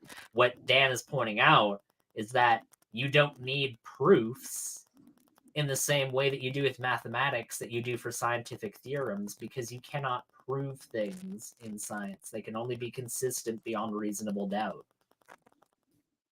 I think both science and mathematics were first developed around 3000 BCE, I think simultaneously. And I don't know, yeah, you can say one, it depends on math, but I mean, it just seems like kind of an arbitrary statement. Go ahead. I think what he was saying here is, hey, Dan, we don't want you to tell us about the mechanisms of how all this works. Make it as simple as possible. That way, then we can just hand wave it away with a simple explanation, because Kent doesn't understand any of it. Yeah. How is it not saying that Kent has the intellect of a 6-year-old? Oh, it is absolutely saying exactly that. But they're trying to dress it up in such a way that it's like, well, if it's true, it should just be so inherently obvious that it's true. It's like, okay, by that logic, the space shuttle, the Saturn V fucking rocket that brought Neil Armstrong and Buzz Aldrin and Michael Collins to the moon in 1969, that exists, so it should just be easy to explain, right? I'm sure if you look at the fucking diagrams and modeling for the Saturn V, it won't be the most complex thing ever constructed in human history. That's a bunch of nonsense. Because it exists, right? That's not an inherently stupid fucking way of looking at logic and reasoning. Oh, and we have an appearance in the chat from Dr. Dan himself. Oh my. Oh, go ahead. I'm sorry, I don't mean to interrupt. And if he is going to explain how the Saturn V works, he has to first find out if Kent understands gravity and aerodynamics and rocketry and all those things. So it's important that he makes sure that they're on the same page with these terms and mechanisms. Yeah, and so Dan said, folks, I hope it's clear Kent literally knows about any of this, I think is what he meant to say. And yeah, let's keep going. Well, I was just gonna ask real quick Right up- before we keep going. Okay. Can we get only if you're available? Can we get Dr. Dan in the house? Yeah, Can we get- I'll throw that link out at Yeah, that'd be awesome, Dr. Dan. If you were out there and if you would like to join and kind of chat about your interaction that you just had with Kent, I think that would be really cool. All right, let's keep going. I had a paper That that one's had to do just- with mathematical modeling. See, now you're just talking over me. Well, I was Science responding. You asked me a based on question, math. but I'm not the one on the hot seat. I believe Kent's on the hot seat actually. Mhm. Yeah. Give him an argument for a 6-year-old that can understand it, so I can understand it, and then. he But can Kent's an reflect. expert. But Kent's an expert in this. But the audience isn't. I'm not. Okay, but I'm talking. I came to I talk don't to know Kent. any of this stuff, and make it No. simple. You so I can't even explain it, so I Yeah. came to talk to Kent, and he's an expert, right? Okay, Well, Dan, the Dan, audience Dan, isn't. Dan, But you one are, topic right? at a time. Yeah, One I topic, am. one topic at a time. Okay, well, Kent, like I Oh said, my God, Kent, he I'm trying said to the be polite thing. to you and find it. Say the line, Kent. Yeah, he's so happy to call himself an expert in his videos, but like let Kent speak for himself first off. Jeez. Yeah, I've never gone to a doctor's appointment, and when I started questioning the doctor's diagnosis on things, a swarm of attendants start coming into the room and saying, "No, that's a bunch of bullshit. You should just trust what he says inherently." That's never happened to me. They actually like give reasons for why they gave that diagnosis themselves because they're experts in that field and they can like back up what they're saying with actual like empirical data and evidence. That's typically what's expected of doctors, right? Dr. Dino? Sam just messaged me and asked me to come join the open mic on Standing for Truth. Really? Are you gonna be poached? Are you gonna Well, gonna Kent's get not even there poached? anymore. That's true. Yeah, don't do it. Oh, Find a I'm topic not. that you understand so we can talk about it, right? Because Okay, you're an let's- expert, but let's I've take- asked a couple of things and you don't know what the words mean, so I have to keep trying. So what Okay. about Okay, plasmids? no, Dan, How before about you just go on, let's you're stick just- with all you're horizontal doing- gene transfer. Shut him off for a second. All you're doing is running your script, okay? Yeah. You want to use these big words that 99% of the audience doesn't know. I've studied it years ago. I don't You remember. know I don't typically use that. Okay? I can go back and I read don't it, remember. refresh my notes. Okay, I could learn it. Okay, so you Okay, don't know what that is. I have Okay. studied it before. I don't have it on the top of my head. But Okay. you are again missing the point purposely. You are skipping the first 4 essential steps. This whole, Okay. all 6 stages, Okay. all of this is proof that evolution is a religion. That's the purpose of the debate tonight. Why do you want to start with genes? I Genes agree, are Frank. incredibly complex. Where did they get started? Where did the code come from? Where did the material come from to make the code? Where did the chemicals come from? Where did time and space and energy? You want to skip all that. And you want to hide behind this smoke cloud with your script you're reading. Where'd your God come from, Kent? Oh, well, I'm not asking for it to be taught in schools at taxpayer expense, so that's different somehow. That means I don't have to provide my evidence. Why does that mean that you don't have to provide your evidence? Like, does you not asking for that to be imposed on people mean that it just doesn't require a basic meeting of any kind of standard of evidence? In what world does that make sense except the world of an absolute narcissist whose entire life revolves around the acquisition of money and the hoarding of it, like some fucking Hobbit-esque fucking dragon. Reading about big words to dazzle the audience. Where and how did life get started? Don't tell me how the gene. Once you get a gene, now you can manipulate it. No. Oh, Where did great. the So gene once come we from? have, wait, just so we're clear. So once we have living things, we're good. Then we can do whatever. No, you're still not good. Okay, Guys, then let's that's take what we're 30 talking about. seconds. But Hey, you hey, can't Dan, take start there. 30. Dan, You take can't. 30 seconds. Okay. You can't Now, start with living see, things. Good. Now, Kent, look, you're the expert here, is what I'm hearing. I was listening earlier, and you said, I've studied this for decades. I understand all this better than you called Jackson stupid. Basically, that was rude. Like, so now here you are. You're the expert. No, you're that was talking- me. Stupid, Dan. I said not you were doing a bad surprised. job. That was I did different. not do That's what any I think you're very of intelligent. That I was did me not that say called him any stupid, such but thing. Anyway, go ahead. Anyway, you're the expert. And so I'm here trying to find something that we as experts can talk about. And I tell me would how life like got to have a high level technical discussion with you, but there's just a whole bunch of topics we just ran through that you didn't know or you didn't want to talk about because just went to your script. I mean, like we'll talk about, we could stick with horizontal gene transfer because that's a really important mechanism of evolution that generates more complexity. One way that happens very frequently is through elements called plasmids. Do you know what a plasmid is? Because if you don't, there's no point in me saying anything else, right? So do you know what a plasmid is? I think there's no point in you saying anything else, period. He doesn't know. He Now, doesn't know. listen to Dan. Okay. Look at what you just did. You still are avoiding the first 4 steps of evolution. With the He's first so step is desperate, to dude. prove He's that grasping at evolution straws. isn't a religion. You are proving our point. You want to start with living things, start with DNA already there, and explain how it changed. No. Pause. You skip first and second. We have a $9.99 super chat from Roshina, and they say, ice cream plus grocery store roast beef or McDonald's.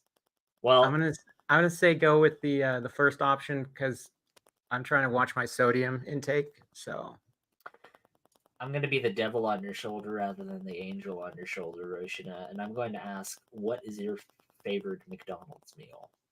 And from there, I can better determine an answer. Also, are you recommending McDonald's then? It depends. Like I said, Okay. what is her favorite McDonald's meal?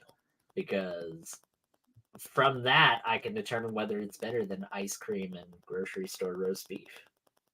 Yeah, I definitely ate McDonald's yesterday. So I did too. Joe, do you want to be the tiebreaker? Well, I guess we need to. She says Big Mac or chicken. So Joe, you're gonna be the tiebreaker on this one. Be the Big Mac. I vote McDonald's. Yeah, go with the Big Mac. Yes. I'll make a poll in the chat. Excellent. An excellent response, Dr. Dan. Definitely. I mean, you can gauge how effective Dan is based on how much Ken just gets flustered and how much he tries to realign things back onto his original topic rather than allowing the conversation to move forward. I think those two are both very reliable metrics. He's usually all smiles, he's usually got that used car salesman grin, and that's been mysteriously absent the entire time that Dr. Dan has been here. Absolutely. Back and tell me how life got started. Tell me where matter and energy came from. Then maybe we can talk about the gene transfer and the DNA code and all that stuff. I'm not going to let you start with DNA code. He didn't remember the other stuff. See, here's the thing, folks. So I'm going to use my 30 seconds to point out what's going on here because Kent just spent like an hour talking to Jackson Rowe about all sorts of stuff related to biology because it's stuff that he felt he could talk about because it's in his script. The stuff that I'm asking about is not in the script. So all of a sudden, no, we can't talk about biology. Dan, We got to go back to physics, right? Dan, That's what's going Dan, on here because Dan, he do you doesn't think- actually do you know think- about anything that we're talking about here. He doesn't know any of this stuff. Dan, have you ever heard of a red? Thank you for the Dan, super chat. Dan, shut up, Dan. Dan, stop undermining Ken, please, Dan. I have to wonder how Ken feels about this. Like he's got to feel a little bit, or does he enjoy the hand holding? I think he enjoys his little mob of sycophants. I really do. I get the sense because honestly, I think if his pride overrode that, I think he would be over talking them, and he'd be like, "No, I can deal with this myself. All right, I taught this for 15 years." This would be a good opportunity for Kent, if anything, to assuage that idea that he is this guy that can debate 3 professors simultaneously on these topics, and he can debate 30 atheists at the same time with one half of his brain tied behind his back. This would be a great time to really showcase that and be like, "No, I can handle this all by myself, you guys. Don't worry, step aside." But no, he's just letting it happen because he enjoys the flying monkeys. Yeah. Thank you for the super chat, by the way. And I just wanted to point out that Mark Stoney refers to Mackenzie as Little Mac, and that's adorable. That is very adorable. All right. A red herring. Yeah. Amen. Amen. This in debate, Dan. This is called a fallacy of poisoning the well, and this is also a fallacy of obfuscation. Could have just What? answered the Hold on. questions. This is What? Could've just answered. obfuscation with semantic ambiguity. That's all Mhm. you're doing. What Okay. you're not doing, Dan, is explaining to us in a simple way any evidence for evolution. So yeah, you know Okay. some terms, Mhm. and that's great. I can do that with you too. I can give you a bunch of philosoph speak, and then I can give you some and terms then that you challenge probably never your intellectual ability to follow a conversation. And I'll just say That- I don't that's know not any of that actually- stuff. But that's just fine. obfuscating, isn't it? So Yeah, but see, that's not my for- field. for So the I'm audience, honest enough so to say Dan, that's hold not on. my field. I'll be done in a right? second. I've got about 10 more seconds left. So for the audience, Oh, okay, but it's okay Dan's when you interrupt script him, in- right? Right. Yeah, it's Classic. perfectly fine. Yeah. Yeah. I mean, Also, oh, sorry. Go ahead. no. Go ahead, Joe. Please go ahead. I mean, also, that's not really how poisoning the well works. I mean, if he would have started and said, "I'm going to say all these things," and Kent's not going to be able to explain any of it, like that would have been different. But once he's asked the questions and Kent can't answer it, he has to point out, like, he can't answer these questions. How are we supposed to discuss it?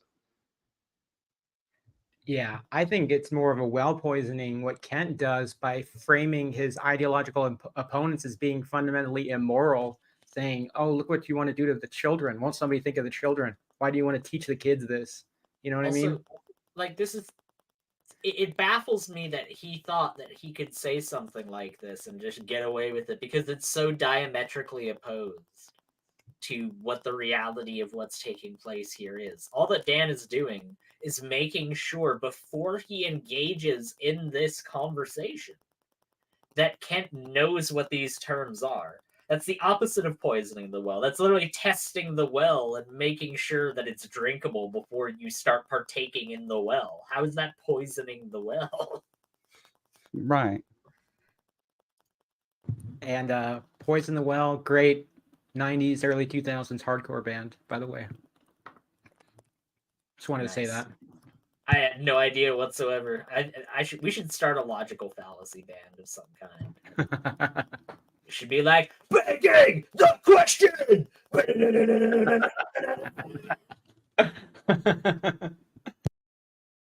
entails mini quizzes and accusing people of running a script. And that's all we've received from the expert. So if an expert comes on the show, an expert in evolutionary biology, and doesn't actually provide any evidence for evolution, I think you got a problem. How many And that's where mechanisms we're did at, I folks. provide? How many mechanisms Kent, did I we're going to give you? kick it back to you. He knows words, Poisoning but the he well. doesn't know any evidence for evolution, and that's where we're at. Okay. Kent, please. Sam? Go Dan, ahead. for it. 30 Dan, seconds, Sam, Ben. Sam. just because Kenton, you can someone- go after Kent. We'll regardless of whether rotate or you not- in. Okay. And- We're way after, Yeah. we're way over time for me. I've got to go. But listen, I will go back and review, and I will study up each of the topics Please he brought do. up and get Thank ready. you. Okay. And Dan, I will debate you on them as soon as you answer the first 4 steps of evolution. I'm not going to talk about number 5, variations with changing from one kind to another. You're stuck on number 5, macroevolution. You're trying to prove that. No. You The just first did 4 are earlier with a religious. different person. So as soon as you earlier give a for like an logical, hour. provable, demonstrable, scientific answer for where time, space, and matter came from, for how the hydrogen turned to uranium and gold, the chemical evolution, you give a logical, show me the stellar evolution. How did this planet get here that we're standing on? These all have to be, you have to have the planet before you can have life. Show me how life got Pause. started from non-living material. You are the one. Here's a question about quote unquote chemical evolution for you, Kent, and this is a question I would pose to him.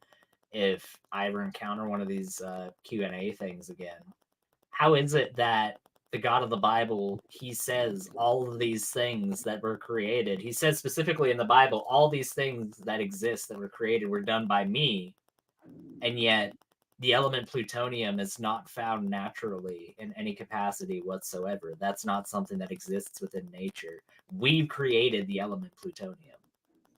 That's the only source of plutonium that exists anywhere in the universe that we know of at all, exists on Earth, and it was created by us. So if the God of the Bible has this monopoly on the creation of literally everything, then why do we tangibly have an element that does not exist anywhere else in the entire universe? No, I mean, obviously, Californium and Americium existed before America was founded. Yeah. God was sitting over the germanium atom with a screwdriver and a hammer, just making sure everything. Oh shit! Better get that right. Better make sure that this gets discovered in Germany in 1927. Oh shit! I pulled that date out of my ass, by the way. Don't fact check me on that. I think it's funny that at the beginning of this conversation, Sam got onto Dr. Dan and said, no, we're not here to quiz. We want you to explain on this chart how we get from here to here. And then when he does that, Kent says, well, you're on number 5, and we got to start over here at number 1 and explain physics, not this, which he's answering the question with the mechanisms that explain it. And then Kent says, no, we got to talk about physics. Yeah. Like, Kent isn't giving a quiz of his own with stuff that's, again, not presupposed by atomic theory or any of the other scientific theories that Kent has no problem accepting or using in his daily life and taking for granted. It's just this one where it has to start at the beginning of the universe. By the way, Yeah, go ahead. Sorry, go ahead. Oh, no. If you weren't finished, please finish. Well, the reason that Kent has his 5 definitions or 5 steps, I guess, of evolution is because he's doing an equivocation where he's trying to make evolution seem like a religion, and in order for it to be like a religion, it has to account for the creation of the universe and the creation of life, because he wants it to be comparable to Christianity, but it's just not. It's just a different thing. All right. Aiden? Aiden. Oh, I was just fact checking something that Roshina put in the chat, and yeah, she's right. Okay, I was wrong about that. There is actually trace amounts of naturally occurring plutonium produced under highly unusual geologic circumstances. So you know what? I was wrong about that. Thank you for pointing that out, Roshina. Well, I'm glad that my audience can fact check us. It's a good thing to have people that will hold you to account. I appreciate that in my viewers. Because I'd always been under the impression that plutonium was one of the major markers in SETI to search for extraterrestrial life, that if we had found any amounts of it anywhere in the universe, that would be basically a smoking gun kind of indicator for intelligent life elsewhere in the universe. But maybe that was only indicating specific isotopes of plutonium rather than just plutonium in general. So thank you for clearing that misconception. Well, an interesting thing is on one of the satellites that I don't know if satellite is the right term, that we sent out to possibly get intercepted by extraterrestrial life, they have a sample of uranium-238 so that an intelligent alien species could, basically radiometrically date it and see how old, like the sample that we sent out was. Because I think it was on Voyager, they put a golden record that has like images from Earth and video footage. And yes, like they have greetings in every single language basically from major Earth leaders, and they have a lot of music. Chuck Berry's on there, Johnny Be Good. The fact that Johnny Be Good will still be out there in the interstellar void after we've nuked ourselves into oblivion is a nice little thought that I have, Yeah, and I just want to real quick, I just want to read the statement that the president at the time put on there, which was Jimmy Carter. And it says, "This is a present from a small, distant world, a token of our sounds, our science, our images, our music, our thoughts, and our feelings.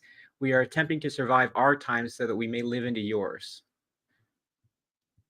And I find that really cool. And just the fact that a gold record, and it looks really neat also. That was it was actually Carl Sagan, who was basically solely almost responsible for pushing the initiative of including the golden records on the Voyager spacecraft.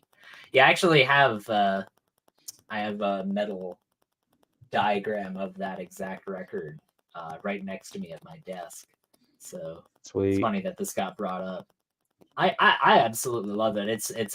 This to me is an indelible part of our legacy of our species, in the same way that like the Chauvet cave paintings are, or Michelangelo's David is, or just any of these, in my opinion, truly incredible feats of culminations, really, of our creativity and our longevity as a species.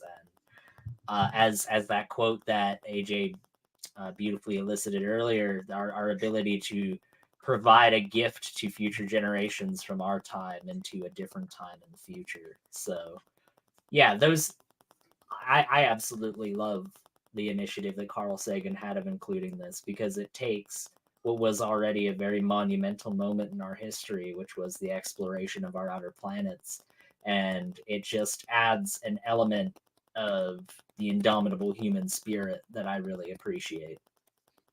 Yeah. I think we wound up on this topic from talking about plutonium, but I think basically Dr. Dan did a really good job. I don't think we need to really watch any more of that to say that it was a total failure by Kent. But I think to wrap up the stream, this is something I find much more personally rewarding to talk about rather than watching a Kent Hovind video, and that is messages to potential extraterrestrial life, which you could make a counter argument I brought up the series of books in my on Missing Mod stream talking about the 3-body problem and the dark forest theory of the universe. This could potentially be a risky idea about letting a potentially hostile alien life know about the existence of our planet. There's a couple of solutions to the Fermi paradox that kind of have uncomfortable implications to them, and one of them is a bit more tame, which is the cosmic zoo hypothesis, which basically states that, when these civilizations exist in primitive states, these more advanced civilizations they exist and they still technologically communicate with each other, but they do so in a way that they've managed to isolate themselves away from these more primitive civilizations, either in order to observe them in a more kind of quote unquote objective manner without them interfering with them in any kind of way, or to, in a more dark kind of version of that hypothesis, wait until they've attained a certain level of interstellar travel, and then once they've achieved that level, they almost they're targeted and systematically destroyed as soon as they reach that kind of level of sophistication that they actually bear notice of these more advanced extraterrestrials. So yeah, that's kind of more like the dark forest. We don't necessarily know the implications of what these kind of messages would ultimately have, but I still think that it's good that Voyager exists, because, ultimately the odds, purely on a statistical level, of this thing just being stumbled upon is almost nothing, right?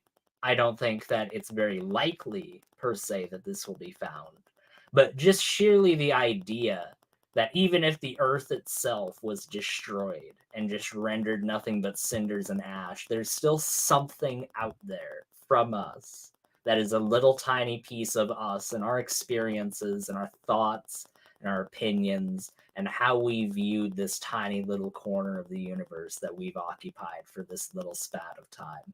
That to me is a very beautiful thing. Joe, any thoughts?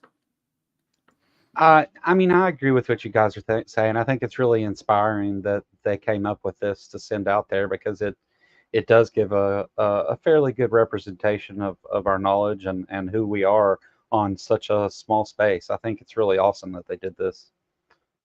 Yeah, like what AJ has pulled up here, there's a lot of different facets to the actual record itself. So it's instructions, basically on how this is meant to be played, and the way that they calculate those instructions is based on, as you see in the bottom right there, this diagram illustrates the two lowest states of the hydrogen atom. The vertical lines with the dots indicate the spin movements of the proton and electron. The transition time from one state to the other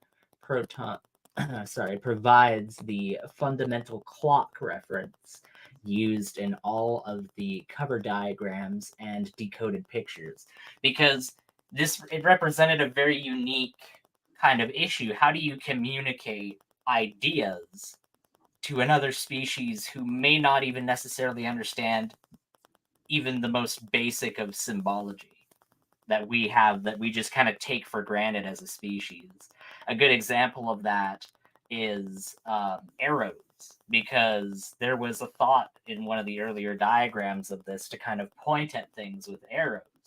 But then we realized that we came to the conclusion that because we have a hunter-gatherer kind of species, we were a hunter-gatherer species early in our history, and we have, through that, the development of arrows as well as fingers, that we kind of derived the symbol of arrows from. This idea that we're pointing towards something is perhaps an idea that these civilizations don't even have. They might not have any kind of appendages that they could use to reference that. So this flipping, so to speak, of the hydrogen atom in its lowest state, this is something that will exist everywhere in the universe, no matter where you are. And it's a very clever way, in my opinion, of understanding, okay, this is a universal constant that we could perhaps use to establish some kind of baseline of communication. Aiden? Okay, yeah, I think I'm being instructed by the chat that we want to see the end of this part, so we'll come back to this topic. Yeah, sure. The end of, yeah. Okay. Sorry, I didn't mean to get us dragged off. Genetic No, level. that's cool, because I do want to talk about this, but we'll finish the Dr. Dan segment because I think it's almost done.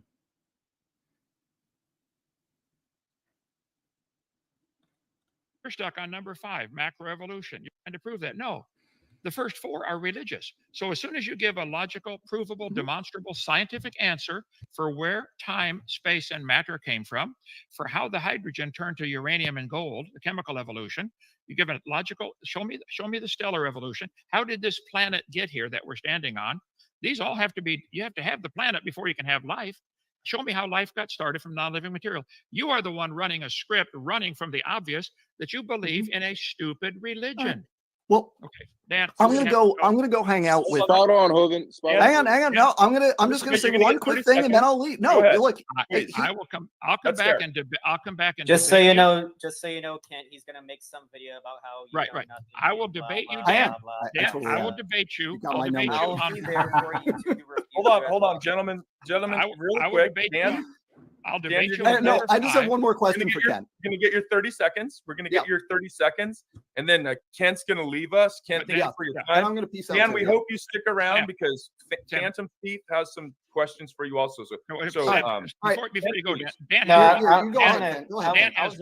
one more point in his script. He's got one more big word in his script. He has to get across. Let's hear it.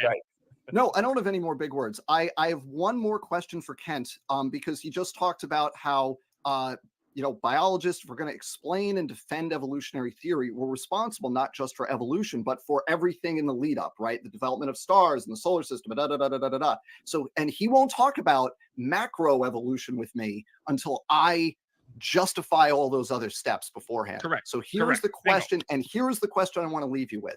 You just spent over an hour talking about that exact thing with Jackson without making him justify those 4 steps. Why the difference? I pointed out those 6 steps to Jackson also. Look at the title. This is my title. Look at the title of And the yet debate. you talk to him. And you're saying you won't talk to me unless I answer those questions, right? So why the discrepancy there? Before we discuss the problems of elephants flying, let's explain how an elephant can fly. You have the problem of defining how life got started. The DNA code is incredibly complex. For heaven's sake, if you study biology, you know the DNA code is mind-boggling in its complexity, and its replication process is mind-boggling in its complexity. The fact that there are some horizontal transfers or genes mixing up or mutations, you're missing the point. Where did the gene come from? You don't want to talk about that because it exposes you have a religious belief, and you want to think you're a scientist. No, Dan, you're a religionist. You're a zealot of a religious cult. You believe in evolution. You believe the first 4 can just be skipped. They cannot. Evolution is nothing but a religion. Prove us wrong. I think you demonstrated clearly to the audience that you want to skip over the first 4 because you can't. It's not part of your field. Your expertise is in biology. Biology of what? What evolved? Where did this DNA come from? I don't know, but it was just here. No. I'm not going to buy that. I'm not going to let you start with DNA.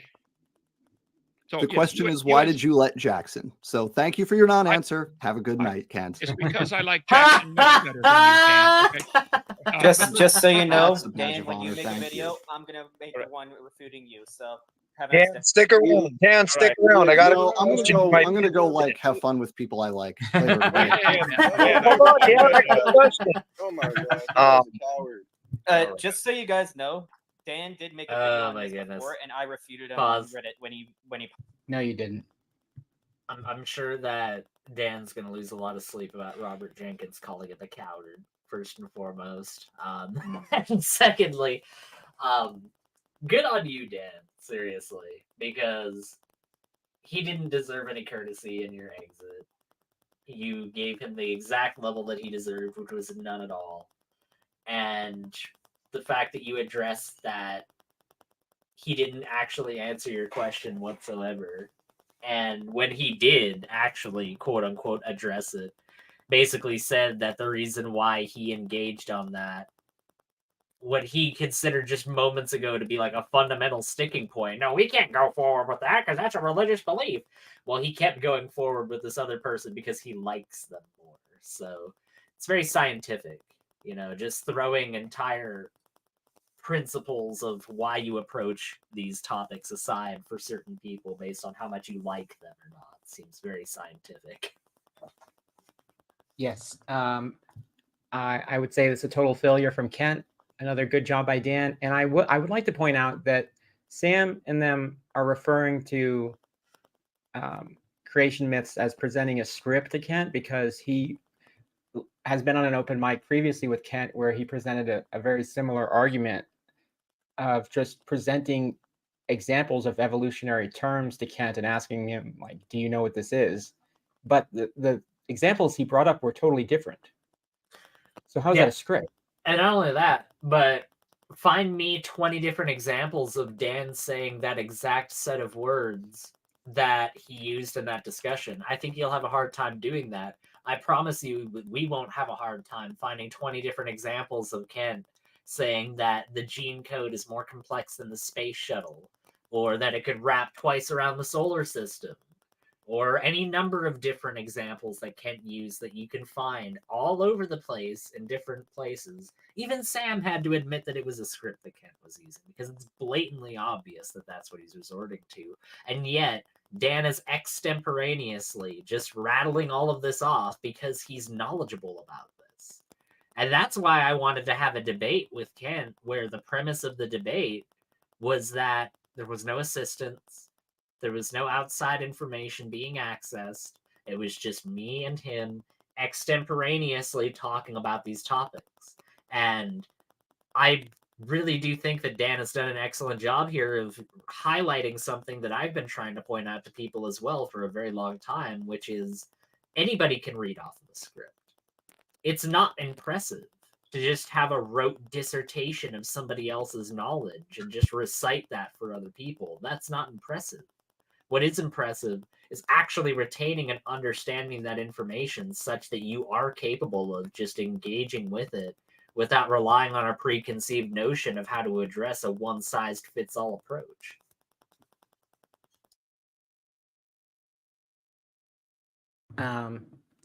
And Kentucky Atheist, you want to add anything?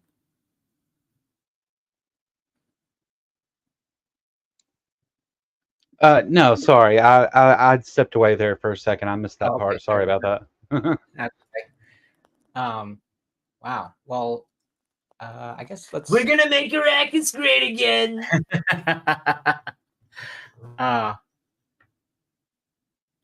When he posted it on Reddit. So Good- you're good welcome. job, I'm Dr. gonna do that again when he does it again.